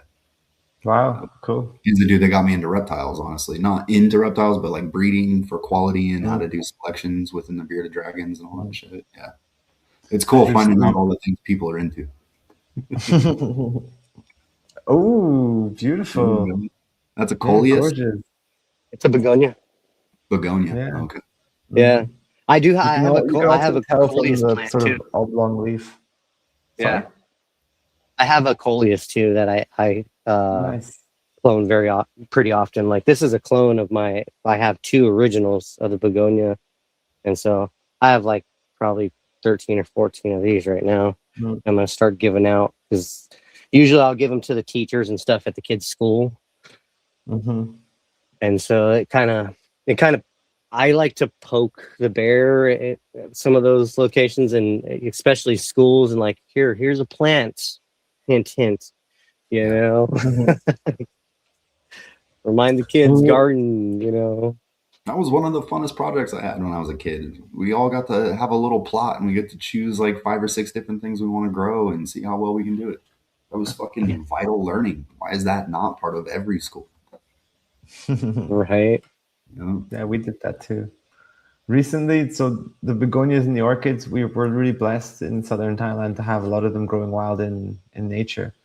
And it's just we've got Nice. this like little iNaturalist app, and it's just such a logical extension from hunting land races to then be like, I really want to see this specific begonia or something like that, and then sit around trying to find it. And in the process, learning a lot about houseplants and stuff, and realizing that a lot of these places like Indonesia and stuff and Thailand are where a lot of these plant breeders that grow like sort of stupidly expensive variegated like monsteras and stuff like that, like they're a lot of them are based in southern Thailand. It's like we have this like one spot where it's really remote kind of village in southern Thailand, and there's a lady there who breeds the most stunning variegated plants. Like she's just got like this whole array, because all of the people who hunt in that village, they'll see mutated plants and bring them back to her, and then she'll start breeding with them and stuff like that. And That's I'm a little bit awesome. Hell worried. yeah. Oh no, seriously, the Thais, the Indonesians, the Malaysians and stuff, like they're just amazing plant breeders. And I'm Yeah. really worried that we're over the like when cannabis was first legalized, there was a lot of people like that who suddenly started growing old seed stock and stuff like that. And now 2, 3, 4 years later, it looks like well, none of those people are still doing that basically. And so I don't know. I'm a little bit worried about. I feel Yeah. like a massive pressure to go seed collecting in Thailand. Um, Again, because like right now it's like the most affected region by extinction, by hybridization. You know. Mm. It seems I was gonna say like I've been trying to get back into watching a lot more of the cannabis content, and it seems like there's a lot of larger operators starting to head that way. Oh, not starting. They've been there. They're just Yeah, waiting like for the if you federal freedom to do it. That's all. yeah, like Yeah, if you look at the news, like all over the world right now, everyone is getting arrested flying back from Thailand with kilos and kilos in their bags. Like even the prime minister of the prime minister of Thailand, like Thai culture, they don't talk about stuff like this very openly. And he said like we have to criminalize it because the smuggling problem is getting out of hand. Like Thailand is becoming known as like a drug smuggling destination, and they hate that. They really don't want that For sure. image. For sure. Um, Yeah. because yeah, But then, it's but fucking then out of it's, hand. I don't know. It's like, doesn't a completely wide open market solve that issue? That's pretty much what it was. It was completely wide open, and that's kind of why it got so bad. Like they put some laws, but the laws just weren't followed. And the moment that they were like, "We're not going to put people in jail for weed anymore," it just went nuts. Gotcha. You know, So and the problem is them smuggling in or out. both. At first, it was Both. smuggling in, and then now it's smuggling out. So a lot of landrace growing regions like the Philippines, etc., they're just thousands of kilos coming in all the time. Just because there's From the Thailand. outlet, there's the storefront Yeah, to distribute. yeah. So For like sure. around the same time, in India, got new visas for Thai. Like the Thai government gave more functional, like more generous visas to Indians. Thais historically are very racist towards Indians, and they were like struggling with tourism post COVID, and they thought, and they were right that Indians would come in large numbers, and so there would never really has ever been as many Indians in Thailand as there has been the last couple of years, and that's where like India is a huge country, and there's a lot of people paying like Right. $10 to $30 a gram for Thai weed, and so the demand is so high and the margins are so good that there's just all these Indians coming on holiday and being like either coerced by some sort of organized crime or on their own being like, hey, I think this is could be very profitable, and then trying to fly back with weed. There was even a group of monks. There was a group of Sri Lankan Buddhist monks who got busted with like 200 kilos fucking weed flying back from Thailand to Sri Lanka. Like, yeah, it's out of hand. Like it's out of hand. I Mm. mean, but the demand will never stop. I mean, we have spent trillions on a global drug war, and you can't stop it. You won't. Mm. People will always want this. So it's just, I don't. It's just a way to filter the money to make it seem like work is being done with prohibition, but there's nothing being solved. There's nothing being solved. It's just, and not that the current market, not that the current legal market is a good snapshot or a model to look at, but we have to fumble our way through it and fucking make mistakes and fuck up first before we ever get into a mature market. But this constant back and forth of legal, not legal, we don't like the way this worked out. And it's like, well, you're gonna have to wait another 50 years to find out how it's really gonna work out because everything's gonna adjust, and then you'll see the true demand because the hype demand comes from the scarce availability, right? And yeah, so if things are illegal, then it drives up the demand, and it's just, then people are willing to cut corners, and that's where regulation just makes the most sense for everything, in my opinion, because it's like if you want to make your money, you just gotta fucking pay the troll toll. all the time. That's how everything else works. And so unless we're Yep. going to upset the global paradigm of how fucking human beings operate, which isn't going to happen, we have to stop prohibiting. Prohibiting things does nothing of value.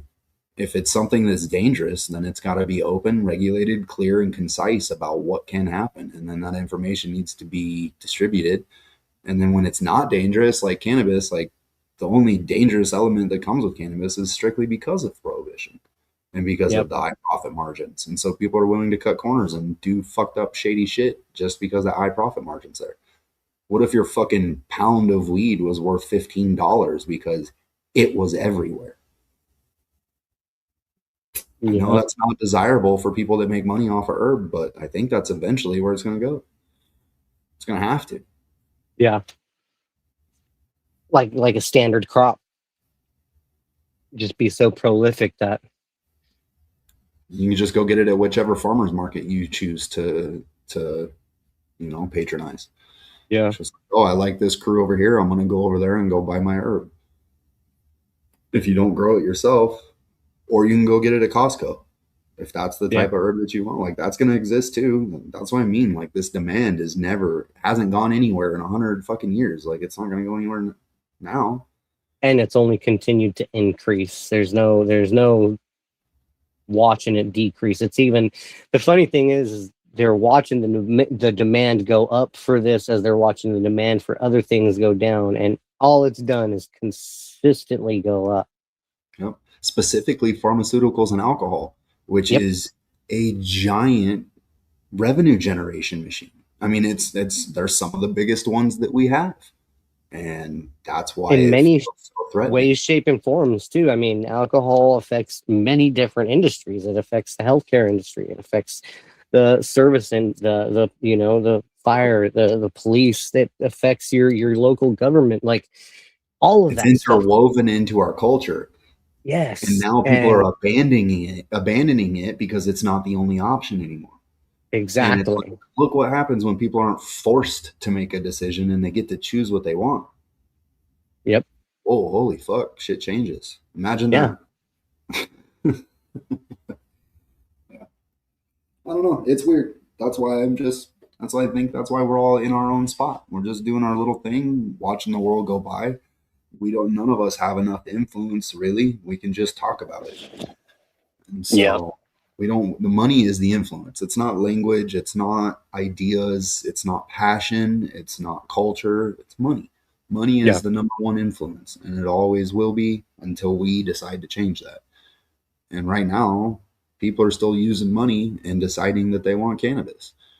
Yep. So for any government to think that they should step in and, I don't know, put reins on that, it's weird.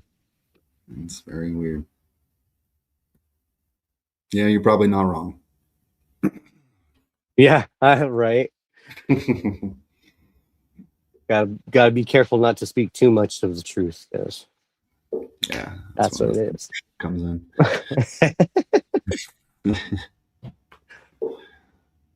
But yeah, I don't know. We got a lot off topic as far as Landrace, but right. Who else is growing cool shit that's Landrace? I mean, we got Indian, we got Thai. I'm not growing any Afghani this year. Yeah, I want to start. Like, I think I'm gonna reach out and try and get some Pakistani, because I've been seeing that. What's up, Pete? Oh, hey, Peter. I'm actually home for once when you guys are doing these, so I thought I'd jump on and join you. Is Daniel not coming on? He said he might be late and might not be able to come on, so I didn't, yeah. I mean, I don't ever really expect any of the farmers to actually, be fully committed, just because it's, dude, after last year visiting so many of those farms, like, That's a full fucking life. I fucking get it. Like, dude, after going through some of the shit some of them farmers go through, I wouldn't want to do shit either. Like, even if they want to, they just don't have the fucking hours. Yeah, they have children, they have families, they have wives. Like, there's much better. Fucking Yeah, awesome. there's much better places for their time. So I don't blame him. You know, would it be nice to have him on here? Yeah, that'd be great, but I don't blame him one bit, you know. That bong looks good, Peter. I think I'm gonna have to go get with mine. Right. I love the bomb. That's my daily driver. Breakfast, I lunch, have and to dinner. take this It's funny, outside. this flower tastes great, but it gives me a little cough every time. This is toad venom from the toad venom breeder. Oh, nice. So Oh, you got boy. it from Ronin, right? Yeah, Gabe came by yesterday to grab some seeds and brought a whole bunch of flour. So we smoked all sorts of stuff, and then this was still in the grinder, or the flour Nice. mill. Don't call it a grinder.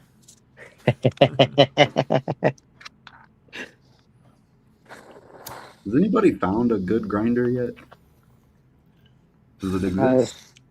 The Santa Cruz shredder has I always love been. this thing, the flour mill. Okay, that was gonna be the one I'm questioning next. It's like butter. You know, it's totally satisfying. Cool. I You was got gonna that say- big giant pro one? What's that? Do you have that big giant pro one that's supposed to do like what, a quarter ounce at a time? No, I don't have the huge one. There's a small one. This is the mid-size one. Oh, Little look at FCP that on it. custom. And Oh, then yeah. there's a large one, and the large one you can do different mill sizes. So depending on how fine you want to go or how coarse, which is kind of cool. Yeah. Oh, I need that. I like a very coarse chop. I don't like fine. That actually reminds me, he was supposed to send me a bunch to do giveaways and stuff. We could do a Monday show flour mill giveaway. But like I got to reach out to him and like remind him to send stuff to me, which he'll probably forget after I tell him.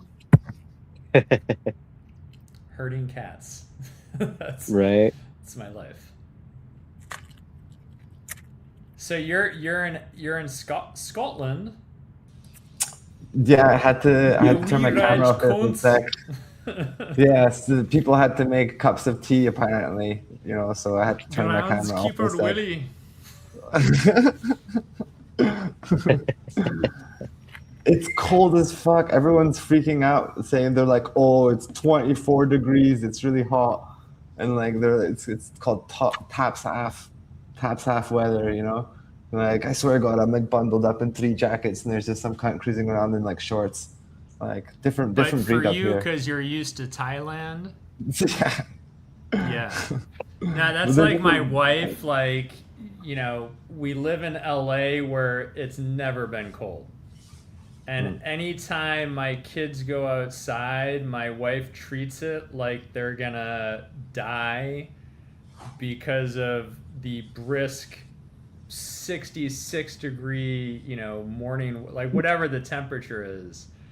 And it drives me crazy because I have to get in I have to lose fights about whether kids are gonna get like pneumonia and die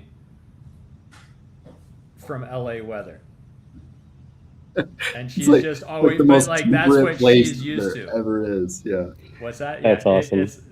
If ever there's like an indoor room temperature at all times weather system, it's like generally like even now in the middle of the summer, like it's like I'm not like it gets hot. Like in the valley, it's miserable, but near the water, it's like just always kind of. It's like Goldilocks and the baby bear, where it's always just right. It's not too hot. It's not too cold. So, Yeah, how long are you in Scotland for? I'm not too sure yet. I'm planning to go to India by mid-September, but I'm not sure if I'll stay in Scotland the whole time. So definitely just looking ready, getting ready to go back out seed collecting. What are the options? Ooh, so Do you go thanks back for to asking. France? I thought you meant in terms of seed collecting. Yeah, probably go back to France can talk quickly that and then head off to Spain. Okay. Yeah.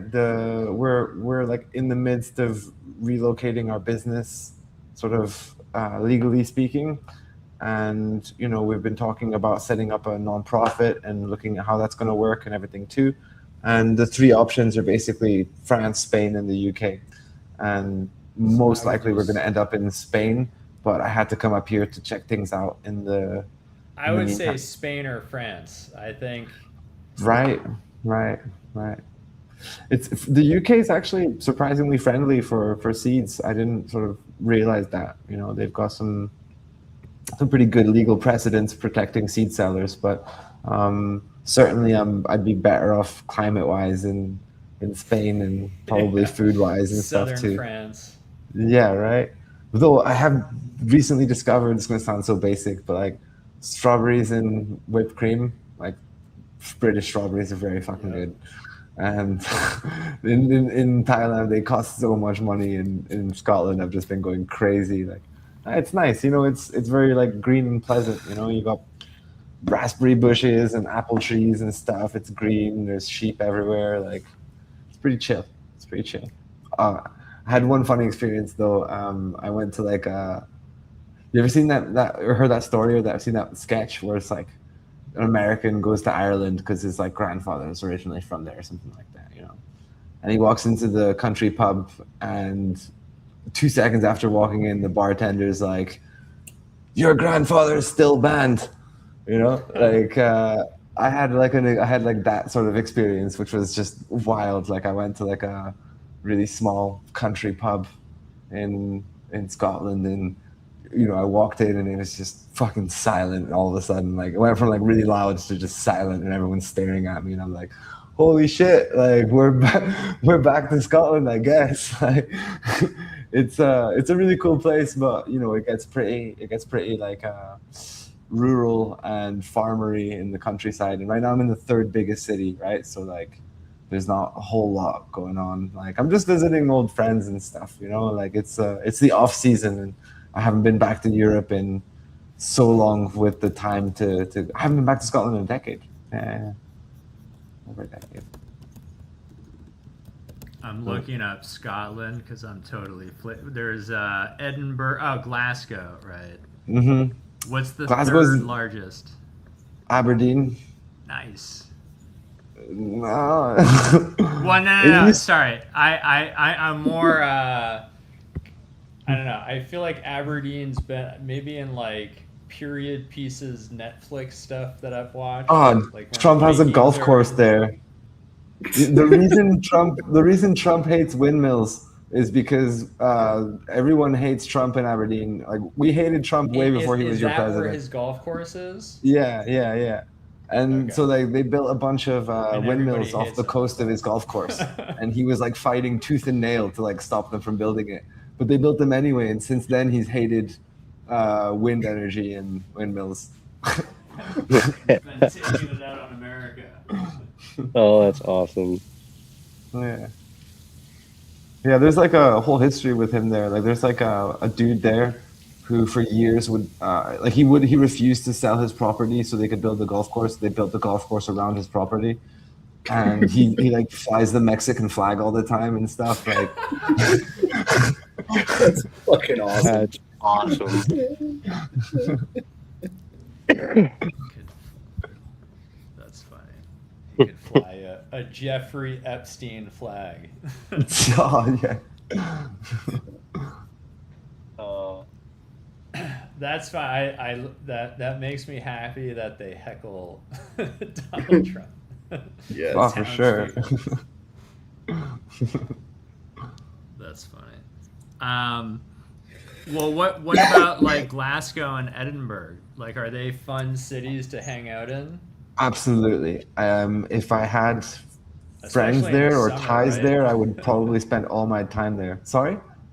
Especially like in the like beautiful weather, right? Like, Well, when there is, which is very rare, but yeah, it's a wonderful. If you ever have the opportunity to visit Edinburgh in the summer, right around now, they have this thing called the Fringe Festival, which is one of the largest festivals in the world. There's just all this like art and music in the streets, and everybody's just getting hammered. It's a really, really good time.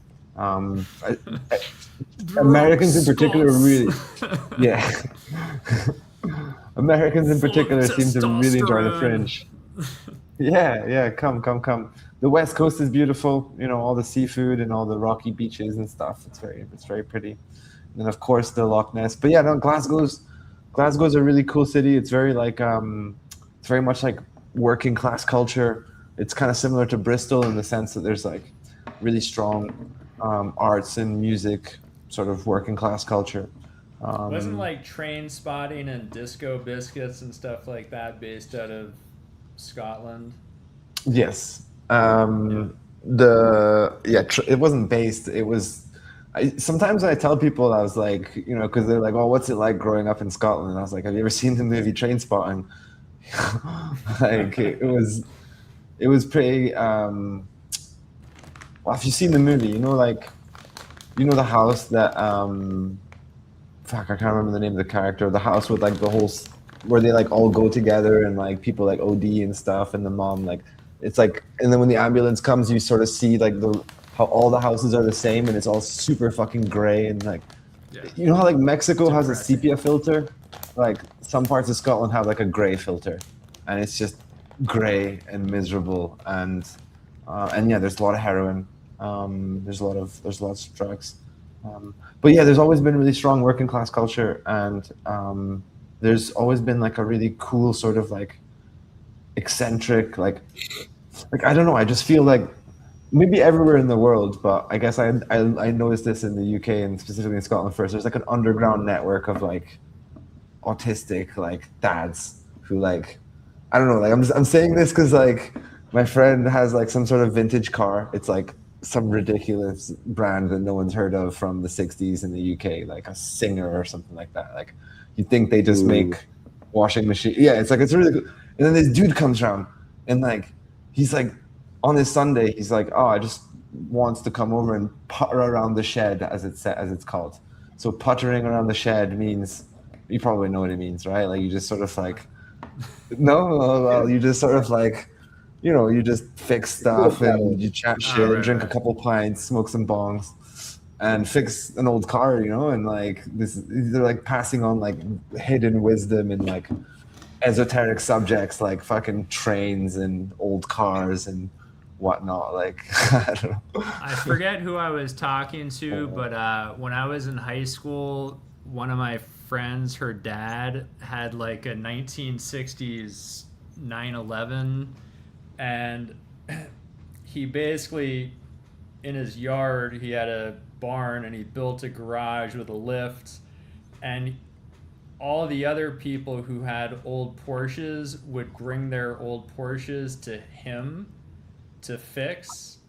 Yep. And I was like, it would be cool to like have that, like whatever your passion is, and then yeah, I like it's good when you find something you want to dork out on. Yeah, yeah. I guess it's just like in a lot of places there used to be a lot of associations and clubs and unions and stuff like that. And in a lot of places they've kind of died off. But in certain places, I think Scotland is one of them, a lot of them still survive, right? And so like you have all these sort of like formal and informal gatherings of people around like specific topics and specific hobbies and stuff like that in a you know that's kind of how like the soccer the football leagues started, you know. Originally they were a lot of them were like dudes that worked in the factories getting together and forming their own clubs, and eventually I sort of just watched on Netflix fuck, well, the English Game. Did I anyone watch that? no, tell us. It's good. It's the very beginning of soccer in like the 1880s in England, where initially it was kind of like the elite universities. So like I don't know any of the universities, but like the Oxford like boys against the whatever other super waspy. But anyway, then you had the factory teams from different working class cities also joining in on the tournament, but like the university guys would always crush them because those people are working like 6 days a week, 14-hour days. They don't practice, and it's only like the day of the game they show up to play. Whereas like the university guys, none of them work, and they can train every day.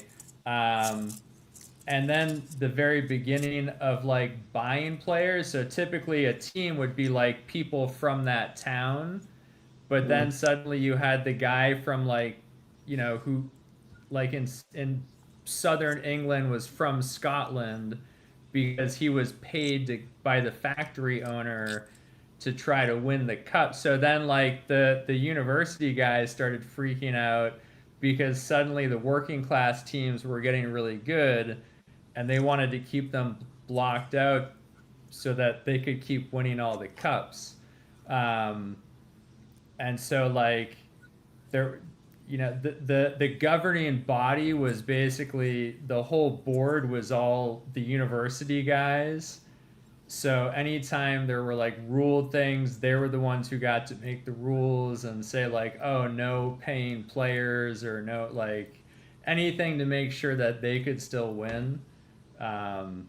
So it's like the very beginning, like because soccer had been played in different forms and variations, but not really with like, this is the rule book for this game, not like here's our version of this game that we play in Scotland and our version that's different in the universities and then after that I watched the FIFA scandal documentary. Oh Did anyone watch? No one watched that. no, but I know about the scandal. Yeah, it was insane. Yeah, just all the payoffs. So it was interesting because I watched like the very beginning of soccer federations and then kind of like the most powerful one in modern times, which is FIFA. Yeah, that shit was crazy. It's kind of like it's like Darwin Awards, right? Like these guys, because like a lot of them saw other people getting in trouble for it, but then were like, but I'm still going to take bribes. I'm still going to demand bribes and gladly take them. Of course. Yep. It's like Corrupt watching, motherfucker. what is it, American Greed? I used to watch that. Like, where you're just like, quit while you're ahead, dude. Just stop just a little bit earlier. Oh yeah. Yeah, I had the thought. I was making fun of like the train people and the car people, and then I just remembered that we're the weed people. Everybody's a nerd at something, dude. Right. You can't No, tell that's me why like even on here, I've always like, I've been trying to get like a hops series going and like a tobacco series. Like this is Landrace, right? Like different, where it's like I'm not an expert in a lot of topics, but if I could sit there and listen to someone really smart, just teach me about whatever the topic is. Yeah. I dig that. Yeah, like hell yeah. breeding, soil science. Yeah. The pepper breeding episode that you had on was fucking awesome. That was, we need to do another. I forget who keeps I think it's James keeps trying to nut. Yeah, I want to reach out to that woman. You want to come on and be part of the peanut gallery? Fuck yeah, that'd be awesome. Okay. Yeah. No, I I'd mean, be that's so. I'm delving my hands into that now. I made like I guess we would call like S1s of the death spiral peppers that I grew last year. The only peppers that I grew outside, and I just had one plant. And so I've grown those seeds, and I want to keep working that line because I That's guess the awesome. death spirals are not very stable. And so you'll have some plants with some peppers with extreme heat, and some that are not. And so some that I had on my plant, not all of them, but some, the flavor was amazing. Like, yeah, the heat was searing, but me personally, I can get past that, and the flavor was super intense, fruity, floral, like explosion. It was like pineapple, passion fruit, and just like guava. It was crazy. Like a habanero tastes Well, so are you smoky, breeding for both that flavor and the high heat? and the hottest one I can make. I Okay. mean, Uh, I literally enjoy And suffering when where it are comes we to pepper. progress wise? Oh, I just have those S1s or whatever. All I'm right. growing I'm growing somehow right now, We're but in the yeah, it very hasn't been a beginning. successful year with the wind. They got the shit kicked out of them. But Yeah, I'm gonna I grow some over support. the winter in my veg tent. They do really well in my tent. They get nice and big and bushy and fat, and then I'll throw them outside in the summer. And next year we'll make some more.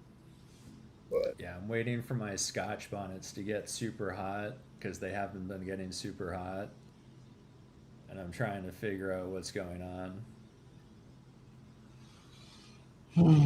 I love Scotch bonnets. I was One thing about the UK has been for years I used to slate people shit on the UK for its food, right? And I came back being like, fuck's sake, this is gonna suck. And it's true, you see stuff and like they're selling like square sausage.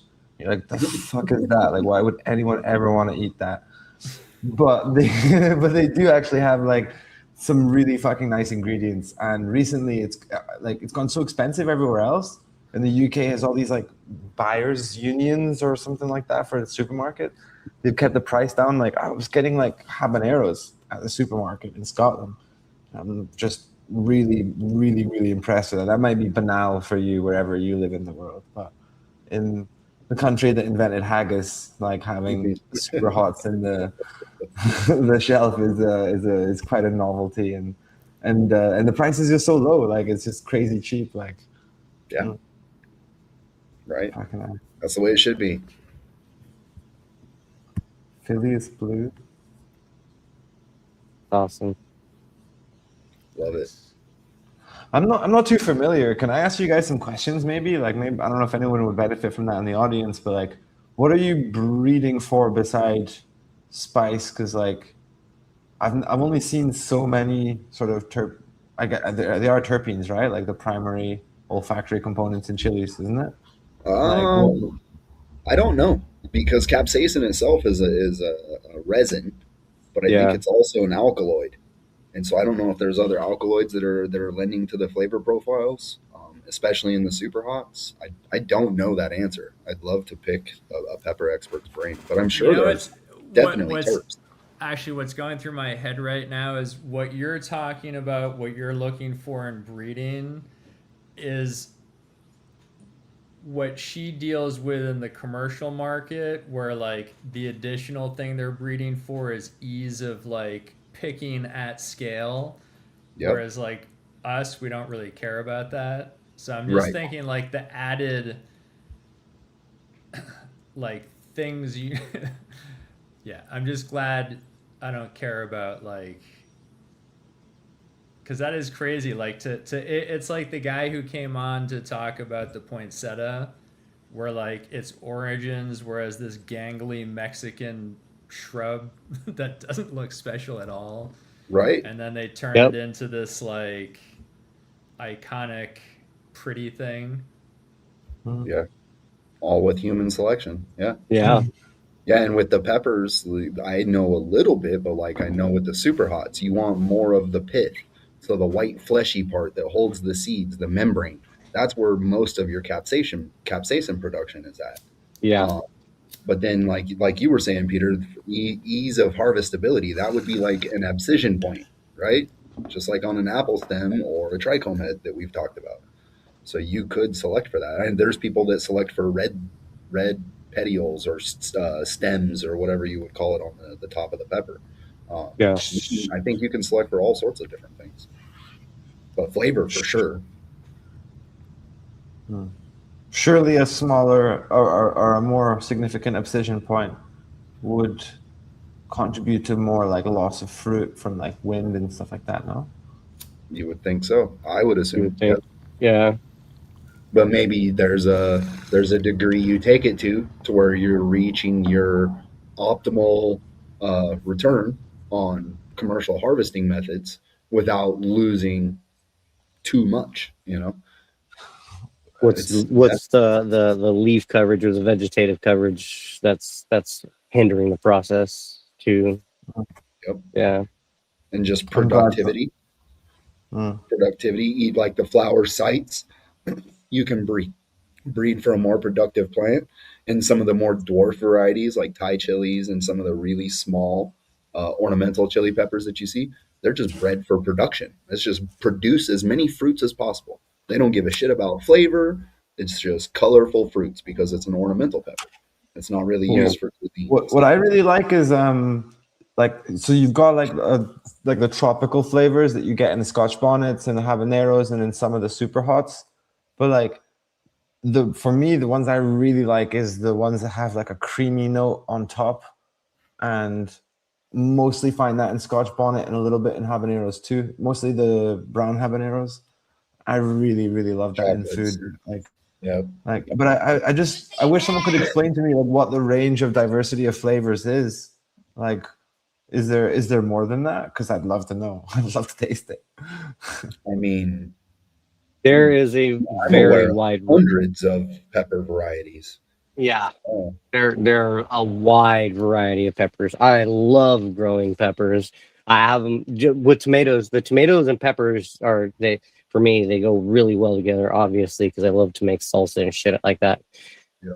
And so like there's a very wide variety of peppers, and I just started growing different types of peppers and trying to consistently grow the seeds from the peppers I've grown. Yep. So then they get acclimated to your spot too, and then we start doing better there.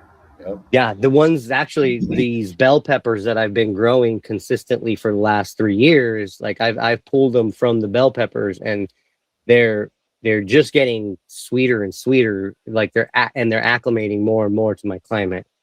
Nice. Yep. So, but I'm not really trying to get into breeding them so much, I guess, as I am just trying to select, the sweetest one. I'll keep those seeds in and throw the other ones out. Yeah, there's also like ripeness of there's fucking mosquitoes everywhere out here. Ripeness. So like you'll jalapeno, you can harvest that pepper when it's green or when it's red. And then when you smoke it, it becomes something else. So like there's all these different stages of ripeness that you can harvest and select your pepper for, which some are really good when they're selected early, and when they go late, they don't have a good flavor. They're almost always selected early. Like a hatch green chili. There is red chili from the same thing that comes from a green chili, but it's just not as popular. It's not the flavor profile that was really what was chosen by the major public. It tends to get more bitter as you go. And then you're right. The capsaicin is in the spine in the white. Yeah. So they teach they teach you that in cooking and cooking, like that's to know you're cooking. Your white spine is gonna add that heat. If you want to keep heat in the pepper, leave that in there. You want to take it out, slice it out. You control the heat is by removing more membrane or more pith. Yeah. I can't hear you. Can you guys hear Pete? I was on mute. Oh, okay. Could you put it in oil and then sieve out the white part after it's extracted all the capsaicin? So you don't have the taste of the white part, but you have the heat of it? Yeah. I would assume so. I mean, capsaicin's like oil. It adds a bitter note. The membrane itself, the tissue. The membrane and the tissue itself is what adds a heavy bitter note. That's what I'm saying. If you could pull it out, if you could extract, and then And I said, I've never found any bitterness. Oh, hey. What's up, dudes and dudettes? Hey. more SoCal in the house.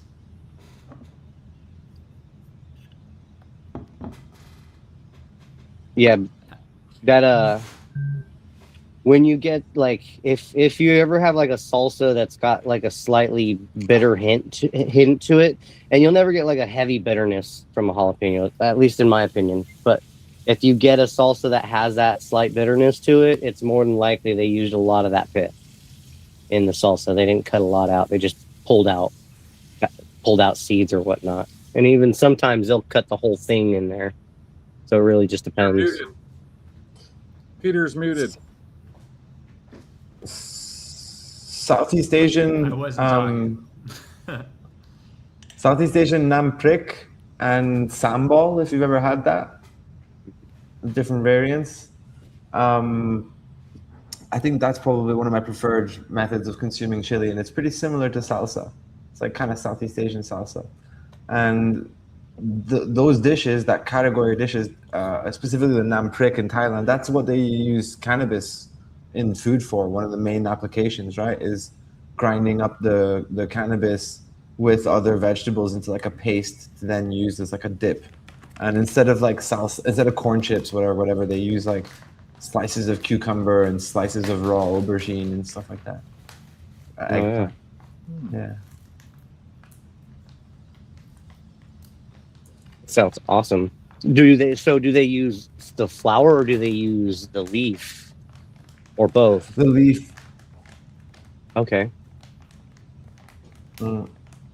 I think we actually kind of let that. That's one of the materials that we don't utilize enough of. Like the leaf material has benefits as well.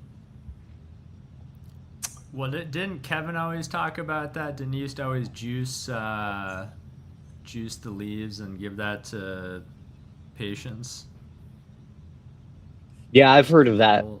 I don't know about. I didn't know about Kevin doing it, but I've heard of it. Especially in the med community, juicing the leaves, even steeping the leaves for an extended period at a time in cold water or ice and stuff like that. So, are you familiar with laksa? The dish. It's like no. thick white noodles with the curry broth and lots of seafood. And like it's a whole category of dishes that you find across Southeast Asia, and they eat raw. Traditionally in the past they used to eat raw cannabis leaves as a kind of crudité. Like you have like everything cooked inside the bowl, and then on the side you have a bunch of raw veg and herbs, and one of those would have been cannabis leaves as well. I think it's also used as fodder for animals as like anti-helmintic, like deworming basically. Antiparasitical and an antimicrobial. I think there's something in the roots too that we're missing, because there's a lot of stuff in Thailand where they use the roots in food stuff or for medicine. So I think we're missing out, and the roots may have some hidden properties. James, remind me that to reach out to the New Mexico State University woman. I'm blanking on her name, but okay, we'll remind you. Oh yeah. Yeah, this will be the first year I actually have two different types of peppers next to each other in my garden. So that for me is going to be an experiment to see what comes out of those peppers. Basically, I only grow one pepper in the 4 different types of peppers each season, so I can like make more seeds of that versus having it cross-pollinate with something else. Yeah. I think maybe we need to be looking into mutants more, because I learned that's how oranges were discovered. It was a mutant plant from a cross of a pomelo and a tangerine, and it was found in Mexico in like the 1700s or something like that. So that's one reason that the breeding part of the oranges are a problem, because it was a mutant. But that's how we're going to find something that nobody has or is out yet, whether that's peppers or beans or wheat or whatever. So we may want to start venturing towards mutants and start exploring those more. I know DJ Short was really into the mutants. Freak show's cool. So I have actually, like, I've already started breeding Freak Show into one of my lines. Like I've been going, and that's one of the reason why I started to delve into Landrace strains specifically, is because I wanted to go back and find the Landrace strain that could have been used to make Freak Show, the original Freak Show, out of the Pineapple Express. And so, like, Max from Canna Research Co. actually told me he would be willing to come on in November, after harvest season. So that I'll be, that'll be a great show to delve real deep into that. But like that's what I'm doing now, is I'm looking, Andy, is reverse a Freak Show male. Yep. Because you're going to get an extra chromosome express itself in those seeds, because the female is XX, right? Just the same chromosome. Let's say that. Male is XY. So when you reverse a male, you start pulling in chromosomes that don't express themselves in the females. So you may want to reverse a Freak Show, because that's going to give you a glimpse into the past, what possibly made it. The tricky part is being able to identify what those are, but that's going to give you an idea. That's why I think reversing males are good for heirlooms, domesticated heirlooms, or landrace, because then you can explore stuff, right? We don't know what did that, how we got here. But if you take a modern strain and reverse a male, there's no use in doing that, because we kind of know what got us there already. Yeah. So I bet that would be really cool, is reversing a Freak Show and growing those seeds and see what pops out. That would be really cool. I'm in the process of that right now. Like I have a spot where I've got like 18 Freak Shows going, and I'm in the process of seeing which ones are males, which ones are females. I'm cutting some males out right now, because I'm also selecting for what I want out of it too. I don't want any males that trigger too early. I want males that trigger a little later than the females. Because for me, it helps in the breeding process. I want my males to come out a little. It's different if you're breeding or exploring in a way, right? Yeah. If you want to see what made it, then what I would do is figure out, well, my Freak Show finishes at 10 weeks.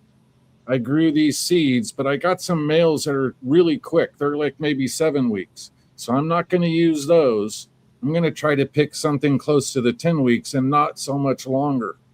Because in my mind, that would be the closest uniform match to Freak Show, what we're trying to figure out, right? And then I would reverse those males, grow the seeds, because you're going to get male and female seeds from those also, by the way. They don't make male seeds or feminized. They're going to make male and female. It's like 75% male or something. Right, yeah. And all the plants that are different than Freak Show, that look way different, that's probably the ancestry makeup of Freak Show. Well, and to be honest, one of the things I did is I first found 2 or 4 sisters and 2 brothers, and I crossed those. So that's the first thing I did, and that was at the beginning of the year. And so I'm growing out the round 2 of that, and that was all from the original Humboldt seed pack that I got. And so, because I want to see if there was any variation in that original pack as well. Yeah, I think the clue is as far as morphology wise.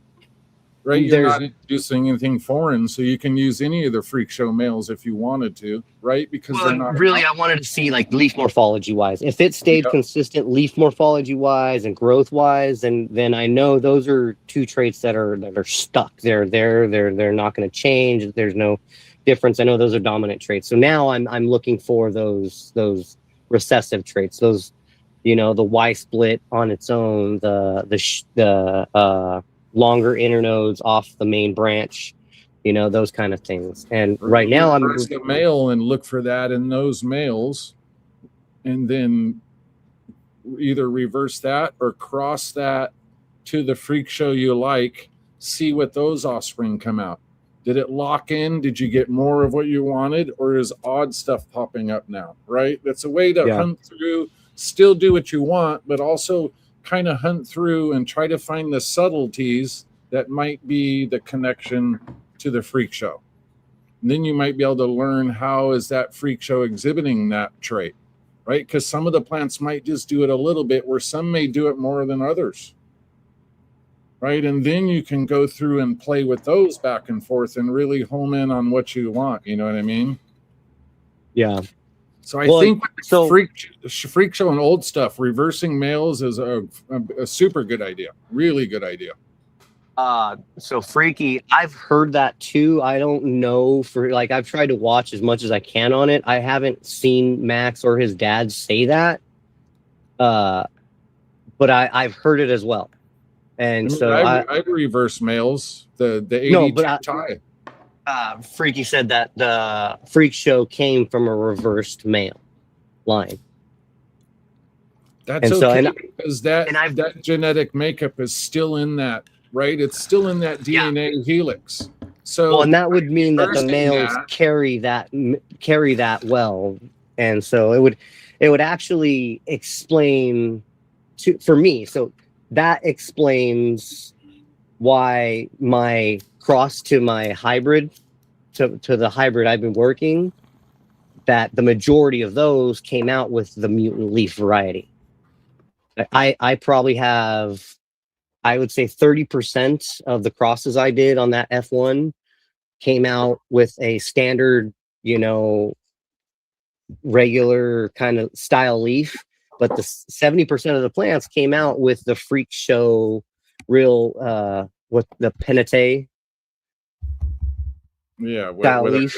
The technical word for the fern style leaf. Yeah, the leafettes with the smaller leafettes. And so that for me, knowing that it was by a reverse male, that would explain to me why that male carried that trait so dominantly into my hybrid line. Well, the other thing too is it's possible that was a reverse male.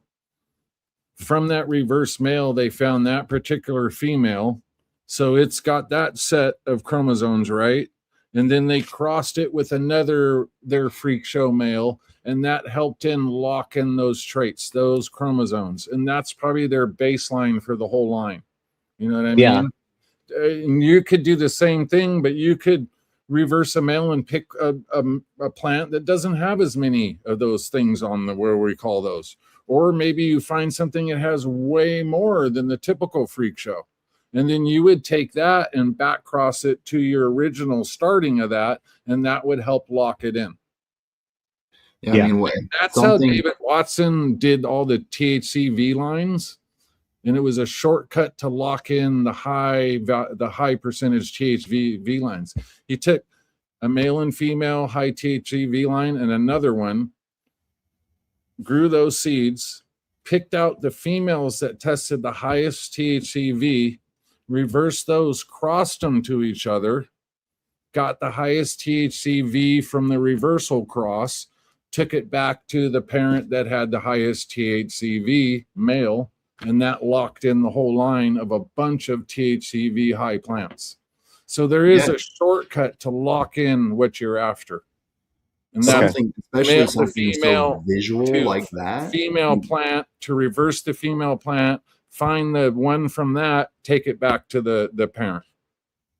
Especially something so visual like that. It's only going to take 3 or 4 generations, and you're going to lock it in fast because you know exactly what you're fucking looking for, and you don't need any equipment to look for it. Right. I think that's the same with Boston Bob stuff. You could explore that by reversing males and find some really weird stuff coming out of those too. And I was thinking about that. When those plants grow all white, there's no photosynthesis, so those ones don't really grow, right? The ones that are too white. So I wonder if you bombarded them with green light only. Or if you grafted rootstock. Or right, just a gnarly UV-ish type of green light. So maybe that supplements the lack of green in the plant for the chlorophyll process. Maybe there's so much green hitting the plant the process still happens because, right, that's there. The fuel's there for that. I was just wondering, like, stony thoughts. I was thinking that today because I saw, right, the little white germinated Well, are you saying seeds. to have that light through the entire life cycle? Yeah. To try to get one of those completely albino plants to grow, actually. So the whole light cycle would be green, right? And the only differences would be your on and off time, whether you're in veg or flower.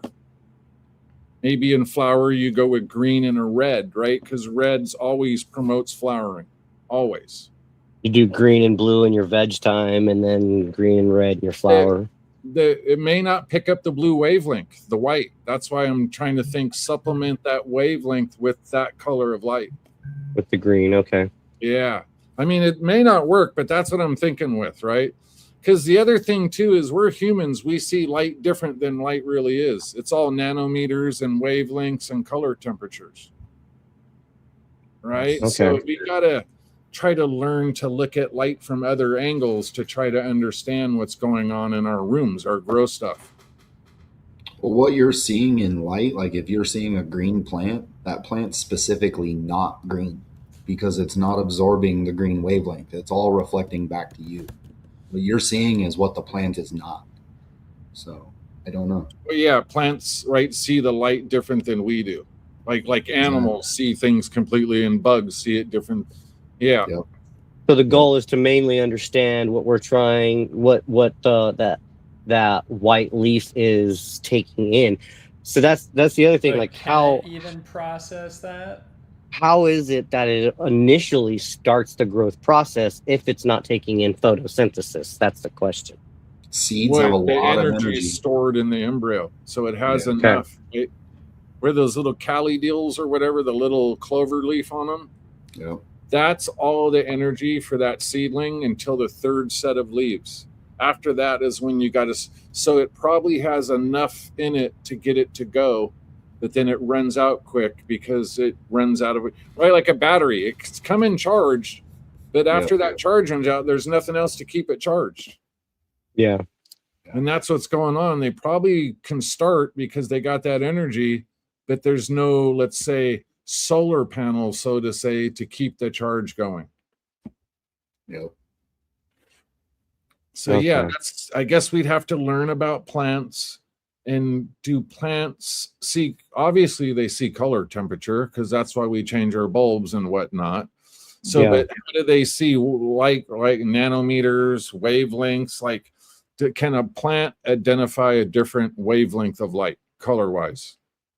I would assume they'd have to because that's information. The wavelength is information. It's telling the plant to respond. Yeah. If they're affected by blue light in the summer and redder light in the winter, and that's where our lights come from, they must be knowing what's going on. Yeah. Position of the sun as it's coming closer and getting further away. The blue shift, red shift. Yep. Yeah, more stony stuff to think about and wonder and experiment with. No, it's there's other albino plants, and I know there's other like cactus for sure. They're those ones that you see at like Home Depot. They're all red or yellow and they're like all bulby on top. Those are a parasitic sport. Yeah. So they're like a mutant that somebody harvested and then they graft it onto a healthy rootstock. So that healthy rootstock feeds the parasite above it. So that's why I wonder if you could full circle mutants. Yep. I wonder if you could take. I think we got to start exploring mutants more. We don't touch that subject that often or go into that type of growing. No, right? That's calychicine. That's what causes weed. You can make them mutate and double and triple the cells. Is getting calychicine. Yep. Yeah, triploids. Yep. Well, go ahead, Ryan. What were you gonna say? I wonder if you could take one of those albinos and clone it from a seed once it's got those first couple leaf sets, and then clone it onto a teen or a vegetative plant. Just take the top off, like you would normally graft it. Yeah, you can. And then graft it there. Would the lowers be enough energy to feed that top, or would it just continuously die? If you could get that healthy graft. I think you could possibly clone an albino to a regular plant, Yeah. And that regular plant may have enough nutrient being made that the albino would take it up. Maybe. It's funny. I was watching another podcast. You know, I've been, like I said, I've been trying to catch up lately. One of the ones I was watching was by I forget which crew, the Pigeons and all them. I want to say FTP or anyway, they were talking about grafting multiple strains onto one stock in order to get over the plant count, you know, hurdle. Mr. Toad has talked about that a lot. That's what he used to do when he worked for the dispensary, was he would graft 5 or 6 genetics onto one plant so people could have the medicinal variety that was necessary and still hit their 4 to 6 plant count, but still have 10 to 12 different varietals actually growing. Right. Yeah. Do that cool. Breeding wise. Graft 4 or 5 different onto one plant and then pollinate the whole plant. And now they made 4 or 5 different crosses all on the one plant with the same pollen. So yeah, I just don't know, right? I think if it was something awesome, people would still be doing it. So it may not be as awesome as it is. You know what I mean? Probably lack on yield, a lot of time. Yeah. So it's more of a hobby thing where you're not worrying about stuff. This is your hobby. Yes. That's the only way you'll delve into it deep enough and make the craft. You know? From the stash. That's a crew. It's from the stash. Yeah. What, Rob, Pigeons, and then who's the other guy? Yeah. Pigeons. I don't know the pigeon guy. No, there's really good information, man. I was just listening to like a 6-year-old, 7-year-old podcast the other day with Mean Gene, and he was talking about males and just grow a male all the way out, completion, right? That's what you're supposed to do. That's fine. But he's like, but if you top that male and just really let the very bottom lowers completely develop, most males will resin up. And then you'll kind of get an idea of what type of resin his progeny will have, at least a note of it. Like, it just give you an idea without having to do the whole reversal process and all that. Because you got to develop your recipe. I don't know if there's like a defined reversal spray recipe, because I think every plant is different, even for a female to reverse, right? If you're trying to get a female to reverse, some are a little more resistant to it. So they need either more applications or a stronger dose. And so I think males are probably the same way with Florel or Ethifon. So it's just... Oh, yeah, because I reverse that 82 tie and it got resiny. Because here's the other thing. Nice. When you reverse the males, they're intersex. So they're throwing female flowers. It's going to, that pollen will fly back on your other stuff. And I think that's why they say there's some intersex with their male reversals, because it's really difficult to keep the pollen off the females next to it that you're reversing. Yeah. Otherwise, if you could isolate just the pollen, right? But how would you get to the female? So you got to do a lot of interaction. Yeah. Like a quarantine chamber just for that male. And if you're going to self him, just do extra clones. Well, you don't, right? You don't have any other females. It's just the male. Right. So I had to reverse it. And when you did that, it turned the male into a female. So now you're going intersex. You got the true male, but now it's expressing itself female. But you're still getting some male flowers out of those female expressing plants, right? They're still throwing. Yeah, it's like a 50-50. It's a 50-50. But in a way, that's how you get your seeds, because there is no female. So you're going to have to kind of grow those. Follow me? Gotcha. Yeah, so that's where it gets a little tricky, because in the offspring, you will see some Hermy stuff, but that's most likely going to be from the stress. That's not going to be genetic. You know what I mean? That's going to be stress carrying over. So if you grow them a couple times in a normal growing environment, the stress goes away. And that goes for feminized seeds also. Some plants are hard to reverse, so you got to hit them really hard, turn the whole plant male. But those offspring tend to make male flowers because that residual stress is in the seeds. And a lot of people go, oh, female seeds suck, they hermit. Well, sometimes yes, But if you've grown those parent plants over the years and they've never hermied, and you did a reversal with them and they're herming, that's just stress carrying over from the reversal. Regular seeds hermy. Yeah. Really hardcore male and female breeding, you will still get hermaphroditic. I honestly truly believe that's the natural, native, probably like original archetype of the plant is monoecious, where it's, or dioecious, whichever one, where it's both genders in one plant, to where it is self-replicative. All weed is like that. The growing environment triggers it to decide whether it wants to be female or male. Yeah, so I think all humans weed is monoecious in the beginning, and as it grows, it somehow decides becomes dioecious.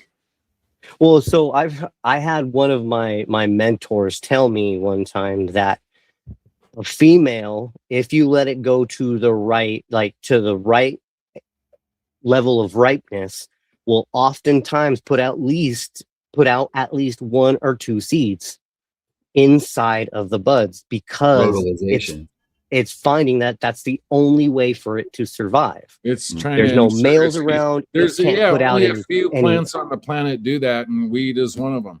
That's why when it's born, it's both sex, and it reptiles do that shit environment, too. Right? If it's a good environment, it probably goes. So Jorge Cervantes writes about this. If you germinate in cold temperatures, you tend to get females.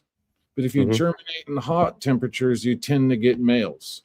So it may have to do with the plant sensing the environment, because they've been around for millions of years, a lot longer than we are. So they probably know stuff we don't know. We just can't communicate it to each other. So they do their process, right? Their little program kicks off. This is what you got to do. Oh, you're a female. Oh, but this season was weird and we sense there's no males. Right? They know they've been pollinated. That's why they make those little flowers, because the plant knows it hasn't been pollinated and it's about to die. It says, I got to do something to ensure my species survival. That's why the little male, that's how we got all the OGs. Because when OGs first came to Cali and everybody was on THC Farmer with their OGs and their Fox Farm dirt, right? And they wanted to over ripen it to get the super mature, sick foxtail photos. By over ripening it and it never pollinating, it made little pods. And a couple seeds were made. And then next round, we got a new OG. And that's where most of these OGs came from when medicals first started in LA. It was dudes like Rascal and Captain Crip and all those dudes over ripening their OGs to get the sick photos. And Sensimilla is like a pretty extreme stress on the plant by itself. It wants to reproduce. It wants to be pollinated. It wants to continue its genetic line. That's every living creature on the planet. Yep. Right. And the ones that are good at it are at the top of the chain. That's us humans, right? We annihilate anything we come in contact with for our resources, all the way down to little creatures we don't think are important and we step on them all day, but they're out doing the same thing, right? It's basic. It's survival. Survival is food and mating. Yeah, reptiles do it too. Right? There's quite a few food, mating, offspring, do it over. Every living creature on the planet. Food, offspring, mating. Even as we're kids, 16 or 17, what are we doing? We're getting our peacock feathers ready, right? Getting our clone, doing our hair, going to the club, putting out our fucking advertisement or whatever. That's our human instinct to be like, oh, you're at this age now. It's time to start working on your species, and our natural shit kicks in, right? Or what's it? Not testosterone, hormones kick in. Yeah. Right. And then we start turning into animal and start wanting to go mate, and chicks do it too. They go animal and want to go mate, right? Because they start showing cleavage and getting big boobs and wearing high heels. So every critter does it. Peacocks fluff their feathers, right? Everybody's got their own little thing. But I think it comes down to resources is food, basically. Food lets you live. The purpose of living is to reproduce. I mean, that's what I see in even cells, little cells in a microscope. It's the same thing, right? They grow up to a certain age, and next thing you know, they start rubbing on each other, and a new cell, they merge together and a new cell is born. right? If you leave a refrigerator out in the alley for long enough, nothing, it's clean. But if you go back a month later, all this shit grew, right? Close the door a few months later, a whole new set of shit grew. And I think that's how we end up being humans. Billions of years ago, this little thing started, and it was really good at resources, food, and reproduction. And here we are. We're the best at capitalizing on resources, reproduction, and offspring. Shit, look at Octomom, right? 8 babies, no dad. She's ready to have more babies. Humans are crazy. Remember, I mean, what's crazy is we used to have 16 kids so that 4 of them would live. Dude. Well, that's the thing. Countries that are well off usually have 1 or 2 kids. It's all the poor countries that have a lot of kids. You're still muted, Pete. Kids bring resources to the family. That's a worker, or the girl helps mom do this. On Octomom being brought up in tonight's episode, either just won or lost a lot of money. Yeah, Right? That's a Kashi bet right there. Fuck, they mentioned Octomom. That was a 9-1. Fuck. Well, there's a lot of other things that we could be mentioning, so I think it's better we mention Octomoms. That's pretty mellow nowadays. Right? When that happened, that was shocking. Nowadays, it's like, whatever. Nothing shocked us anymore because every day there's some new shocking shit happening somewhere. Speaking of which, did you see that earthquake in Colombia? Holy shit. Man, a lot of buildings fell. It's working its way. It looks like it's working its way along that line, huh? Well, that's scary. That's the Ring of Fire. So San Andreas is next. Oh, shit, man. Right? We're 1,000 years overdue, and that thing produces the biggest earthquakes on the planet. Holy shit. We hope that don't happen when we're around. Yeah. But again, we can't worry about shit that's out of our control. Right? We can't put that in our head. We can't. We have nothing to do with that. So it is what it is. We just roll with the punches. We're too smart for our own good. We were fucking around. Yeah, we were fucking around with nuclear energy before we understood plate tectonics. So humans don't know how to leave well enough alone. One of the best quotes I've ever heard is ignorance is bliss. Ignorance is bliss. Mm-hmm. That's what I learned. My friend, he's like the classic categorization of the blonde hair, blue eyed dude, where he's always going, dude, I know, huh? And he's like, so duh. And he used to drive me crazy because he's just common sense isn't there. And that's so frustrating. But then I realized he's so happy because he's so ignorant to everything. Nothing fucking bothers the dude. Yep. So it's a double-edged sword. It's like, damn, I never want to be that dude, but at the same time, I kind of wish I do. Right? It's like kind of being popular. You want to be popular, but once a lot of people know you're popular, like, fuck, I don't want, it's too many people. Right? And they feel like you gotta. Friends. Oh man, I can't. Right? It's weird. Human beings are weird. Life sucks. Life is weird. Extremely. Yeah, it's freaking weird. Extremely. Love it. I think I want to try to learn to stop trying to figure it out. At a point, whatever. There's 500 religions, whatever. When you're into, that's fine if you're a good person. Right? There's just so many hoops you have to jump through mentally to be a human nowadays. I just don't want to I always think about the fact that of all the religions and belief systems, theoretically only one can be right. So everybody in every religion and spirituality viewpoint is betting on we're all just one degree away. What's that? We're all just 1 degree away. But that would mean that everybody else is wrong. And then the question is, are they punished for believing a different variation of... Right? That's every religious war, persecution, genocide there was because of that reason. Right? The Jewish dudes with the ascetics with the long curls hate the other Jews because they're in a dip, right? And then from there, just, oh, well, you're a Jew, you're a Muslim, we automatically hate you. or you're a Christian, you're a Buddhist, we automatically hate you.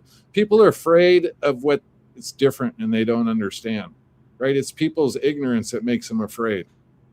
Because I think the foundation of all religions, it's good. It just gets extorted over time by people with all these fucking ideas. They add the bells and whistles to the religions and guilt trip you. I was raised Catholic. That is the biggest goddamn guilt trip religion on the planet, probably besides Muslim religion. It shit's crazy, right? If you're gay, you don't go to heaven. If you don't get baptized, you don't go to heaven. But yet you can be a cholo and go kill people and then go to the thing, the little door, right? Go in there and talk to the priest and say, I'm sorry 100 times and everything's okay again. Like, man, all this shit's confusing.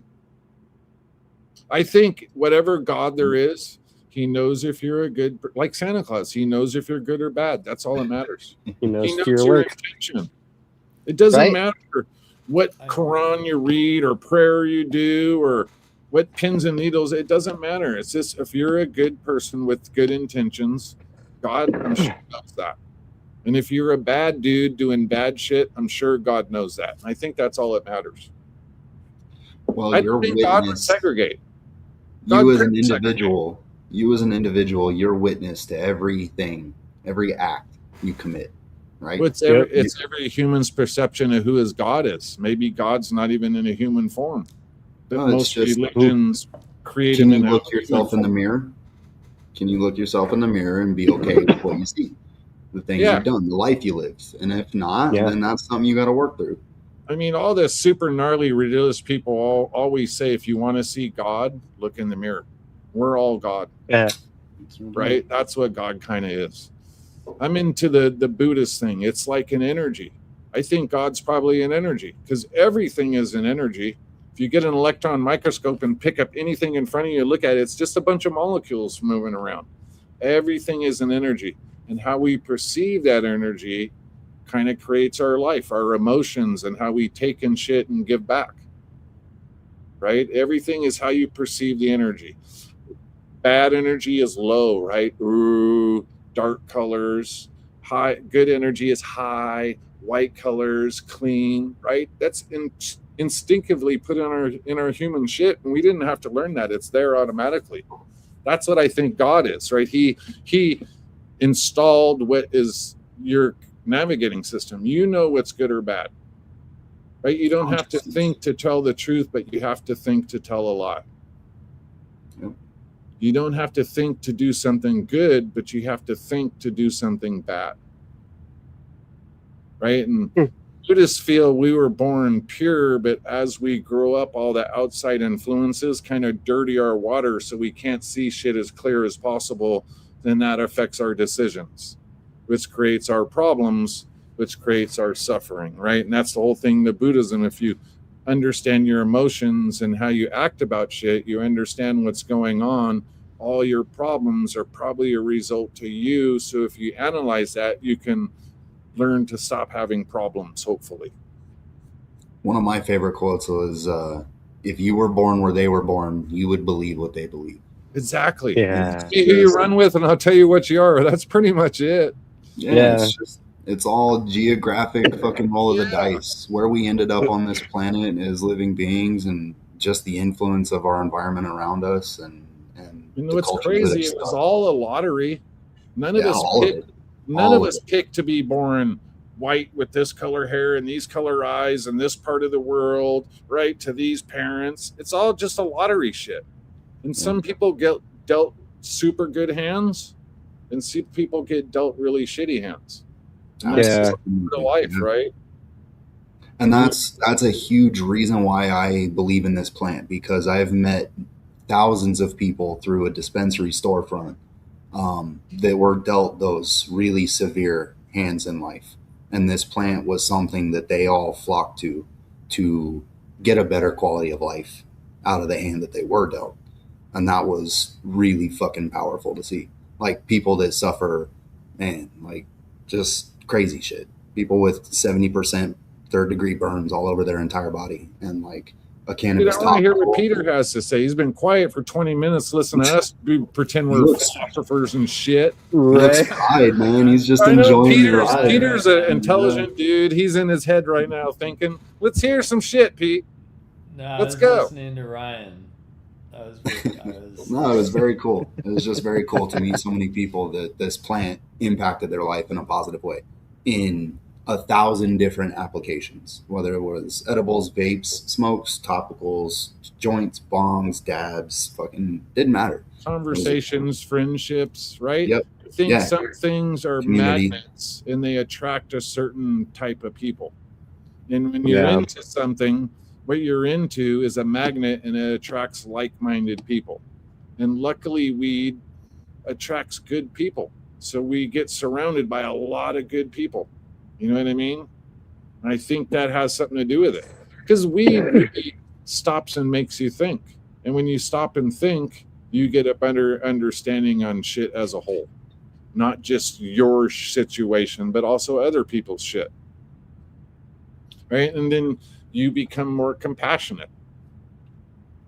Definitely. And 90% of weed If people are super alcohol compassionate. brings you in this direction, weed brings you in that direction. Yeah. If you're on alcohol, you just balance it out with a little weed and meet halfway. Right? Everything's a balance. All Right, in I bet. moderation. Yeah. It's Yeah. just skilled enough, but I bet heroin and cocaine and all that shit, it's just a balance, right? You could get away with doing a little bit and experiencing and learning with it, but that shit's so gnarly, it's hard to refrain with that. Alcohol's kind of absolutely. like that. Alcohol sucks because you don't get addicted immediately, whereas all those other drugs, couple uses, you're locked in.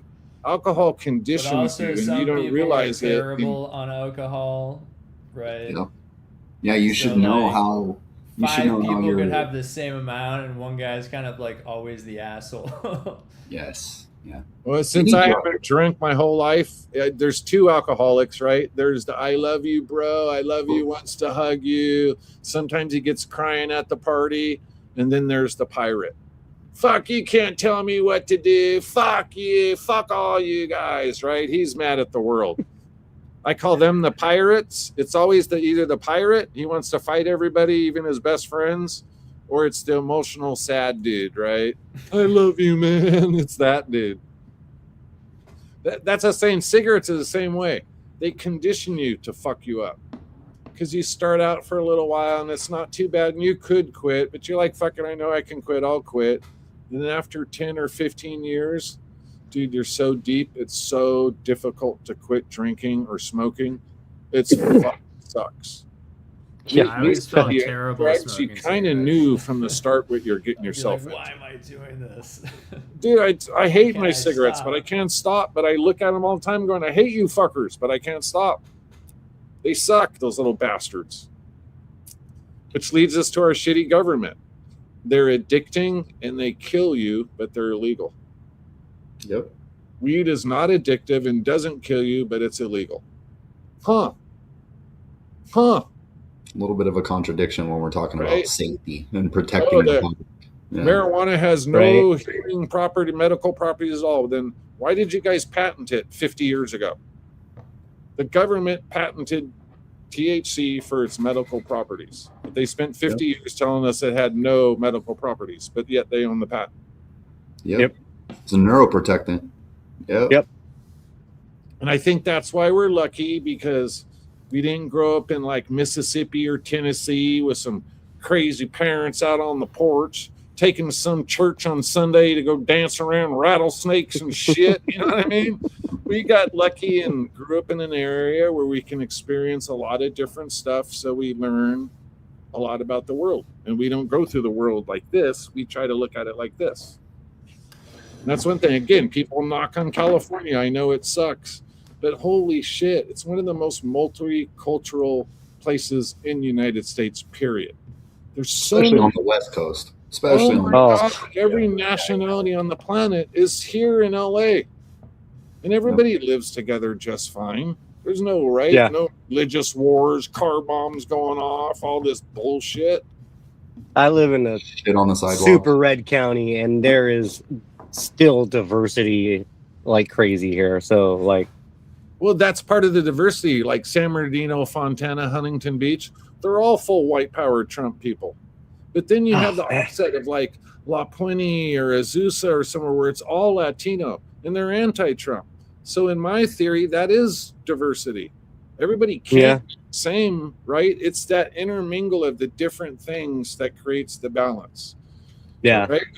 You can't never watch bad shit. You got to see bad shit to learn. You know, there's a lot to learn from seeing bad shit. Right? I love what the Dalai Lama says. You analyze the bad, but don't act. You analyze the good, but act. Well, and that's why so like that's perfect for like growing landrace. Like it goes for you want to analyze the good landrace. You want to keep the good landrace. Then you want friendships, weed. It works get out on the bad. Right? Don't run from the bad shit. Don't turn and live in denial. Right? You're not accepting reality. Look at it, accept reality, and learn from it. I mean, that's one of the shit. Learn from it and apply it. Hey, you can grow like I could. That was one of the things. Like you, it's awesome you say that because that was one of the things that drove me to grow landrace. Is like, yeah, I kept getting good flower after good flower. Yeah, it's hard. It gets hard to judge plants and breeders when you're growing like consistently good stuff, but it's all the same stuff. Like that gets difficult, you know. And so like eating filet mignon every night in every restaurant, even though it's filet mignon, it's like, bro, enough already. Can I get a fucking New York strip or a porterhouse? The next bit of diversity we need to have is like diversity of class. You know, like some of those people that have grown up with a silver spoon in their mouth, you know, need to buddy up or rub elbows with some of those people that haven't, you know, like that's the thing that needs to start happening, you know. Like I think it's for America, it's been a long process because we have been a racist country for quite a while, and then finally in '65 we started getting our act together and not being as racist, and we did good till '65, right? I mean, not to sound weird, but in like 1988 there was a big division. White people didn't hang around with black people. Black people didn't hang around with white people, really, right? It was those people over there, those people over there. And then over time, rap music comes around. White people start interacting with black people interact with white people. They get accepted. That opens doors for them because now they're accepted and they're not looked at as those people anymore, right? And you got like Dr. Dre is worth billions of dollars. So I think, right, not say it's wrong, but that's the thing what I tell black people. Bro, you can't be mad at me for slavery. I had nothing to do with that shit. Right? Don't get mad at me. I had nothing to do with that shit. And we live in a world now to where if you want it bad enough, you can find a way to get it. And that's all these dudes, Dr. Dre and shit, right? They weren't going to say, oh, I've been put down forever. I can't do it. They said, shit's different. I'm going to find a way. And I think we were making good progress until this new manager showed up at if America is a company, we got the worst president of a company on the planet that we could ever have because he created more division in the last 4 or 5 years. When George Bush was president, in my head, I was always like, any business person who's like for Bush would never give him the keys to their own company. Like you would never be like, I love this guy so much that I trust him to run my company. That's the same thing I thought. What multi-million dollar, billion-dollar corporation would they let Trump run? Not one on the planet, except all of a sudden now he's running our country corporation, right? It's the worst company someone could ever run that doesn't know what they're doing. He got a country and he's ruining not just our country, but the whole fucking planet. I agree. Right? He's removing a lot of the progress. I do not disagree with those words. Right? So, like before long lead up to it, though. I mean, if you look at it from a financially from a financial perspective, Why not hire the guy who knows how to bankrupt every company he's ever had to bankrupt a company you want bankrupted? Because middle white America thought he was the white savior, right? No, but that's what I'm saying. Hold on. It's the You last. get what I'm saying? Sanders. If you're a business person and you want to bankrupt a company, you know, if you own some banks, let's say, and you want to bankrupt another bank, all you got to do is find the right person to run that bank and ensure that person does what he does normally and bankrupts the bank. And it self-destructs all on its own. You know, all you got to do is be the person that pushes the right button, the right influence. Andy, the person that has that company that wants to bankrupt it, he's very intelligent, obviously, because he's got the company as a baseline already. And he's in his head going, well, I want to bankrupt it, right? So he's in the decision process. He's making the decisions intentionally. Whereas what happened in America is you got all these ignorant people that didn't graduate high school, that never left their city, let alone their county, let alone their state, getting sold a fucking present package by this dude, selling them a dream. Everything's be great. We're going to get rid of the immigrants. The jobs are going to come back. And it was all false advertising. And these ignorant people went for it. Right? We've been saying that since this 1910. COVID shit. Oh, you can't drink I've been saying the Mexicans were taking you can't drink Corona beer. That's how you catch the COVID. That lady from Florida said you caught COVID because if you drink Corona beer. Like, bro, that's the ignorance of America that we're dealing with. That's how he won. That's how the fucking guy won.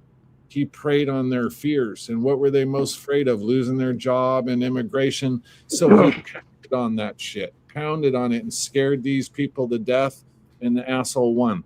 So now he can go and steal everything and rape shit and kill people. This dude's an asshole. I'm also a believer in statistics. So like, that's why I like to grow as many as I can and send all my stuff to as many as can. So if you work the statistics of how many people actually chose to go to the ballots and how many people, like how it was actually won, like we don't vote very often. We don't actually make our opinion known very often. Well, that's like where our country's fucked because we don't go by popular vote. And if the truth is, I think we need to plant a lot more seeds in the voting sense and in that sense. A bunch of people get together and vote on something, and whoever had the highest percentage of votes is the winner. No, it's an influence. It's when all the people get together to vote on something, and the ones with the most votes win. But not in America, because not anywhere. Somebody else. Nowhere. It's all these states with these delegated counties that count for this many votes, and the whole election now comes down to these counties where they do all their fighting and don't give a shit about the rest of America. It all counts on these little counties because they count for this many votes. And that's why the media is used to attempt to capture our attention, because the media is where all this influence is pervade. And so when newspapers were no longer sufficient to get the things in motion that the ones that are actually pulling the strings to get the businesses and the industry in motion, then it changed to screens. It went through television programming, and now it's the little black box that's in our pocket. But both sides are guilty of it, though. Just one side is better at doing it than the other side. That's all. No, both sides are shit. It's all shit, all of it. It's all an influence game. It's just class game. None of it really relates to real life. None of it. But it affects our real life. I've been but the way that it's portrayed doesn't relate to it. I wouldn't live anywhere else but America. I've been to a lot of countries, and no matter how much I complain and how shitty it is, I don't want to live anywhere else. Yep, it's not perfect. It's not. It's far from perfect. That's another thing we take, like I do it myself. We take shit for granted. It's easy to complain about all the problems, but holy shit. Yeah, most people have running water and electricity. Smooth, and we got stoplights, and every house has got an air conditioner, and like fuck, shit is amazing here. Well, I ain't gonna lie. As long as I am good to my neighbor and I don't make stupid choices, I live a damn good life and a pretty damn easy life. Like so. Yeah, I When your think that's neighbor's house burns down, you give them some extra blankets and a couple T-shirts, and that's if the 5 people that are around them do that, they get back on their feet, and we keep moving. Like Well, even Yeah. if I was right, I don't knock on wood. It's Yeah. scary to say this. If I was homeless, I'd much rather be homeless in America, California, LA especially. I do think Americans Southern we California, right on the beach. LA, definitely treat our neighbors a lot better than we hear out on the media. You know, I think we Yeah. all treat The each other other a thing is lot better there's than we just hear on the media. so many damn resources in a big city. It's easier to survive. If you're in Provo, Utah, or somewhere homeless, it's tough.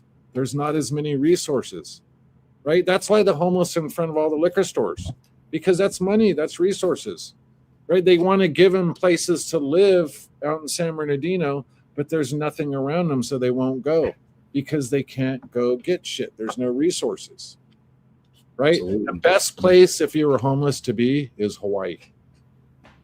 Hmm. Weather is absolutely perfect.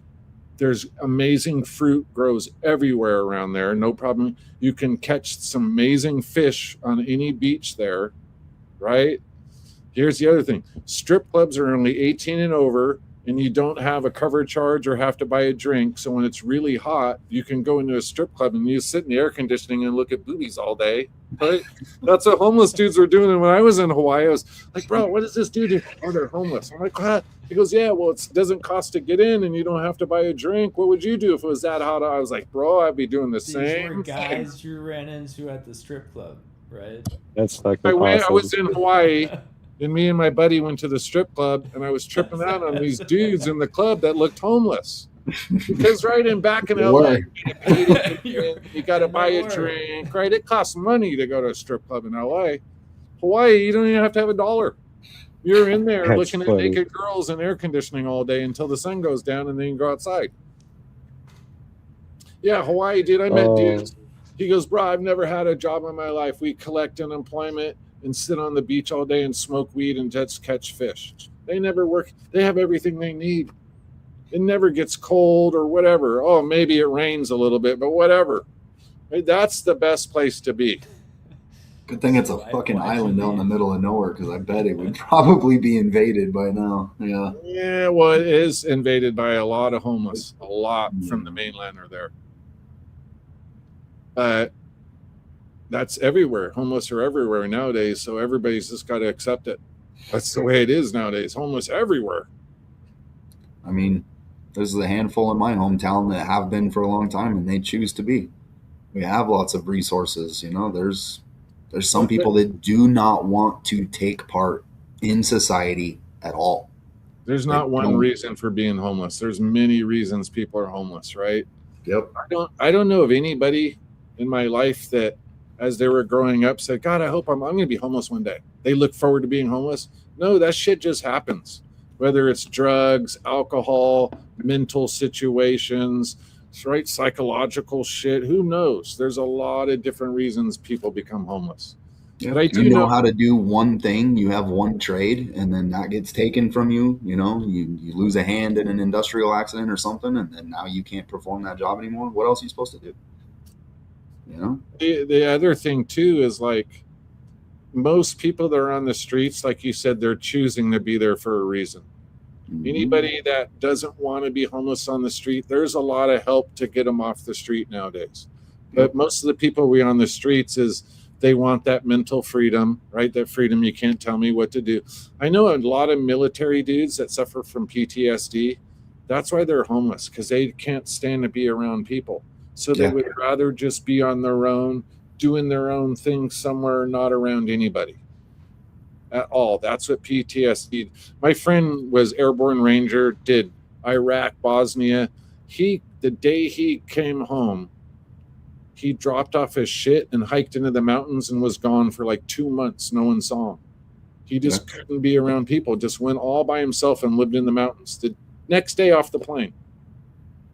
So I guess there's a lot of reasons for being homeless. A lot.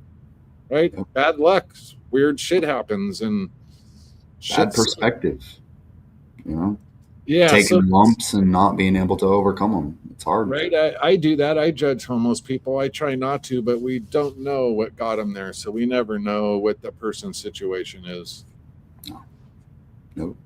Just right. I feel lucky that thank God I'm not homeless, at least yet. Thank God. Thank God. I haven't had to be yet, and I hope I never have to. Yeah. Yeah. So again, I guess we're all lucky, and if we can learn to realize it, then life is better. Because then we're like, oh, we're content, we're good. Yep. Those other people that don't realize are like, fuck, why my life sucks? Oh, this fucking sucks, and they're just grumpy, going through life grumpy. Meanwhile, they've got every fast food imaginable for 2 to 3 meals a day, and yeah, all the digital entertainment they could possibly fathom. It's like, yeah, maybe you should escape that a Pets, little and they're bit. giving their pets food that costs way more than it would cost to feed the homeless people or whatever, right? But they're still upset. Yeah. It's perspective, yeah. Yeah, it's all perspective. That's part of this plant too. This plant and other entheogens, we'll say, they can give you a different perspective. You know. Right. I'm not mad at Peter. I know one day he will call me. One day he's going to call me. And I'm just here patiently waiting, not trying to be mad or no attitude. That day might be tomorrow. Just patiently waiting. Because, right, we know how Peter's got a wife and daughters and has to travel a lot and has a lot of shit to juggle. So I'm learning patience from Peter.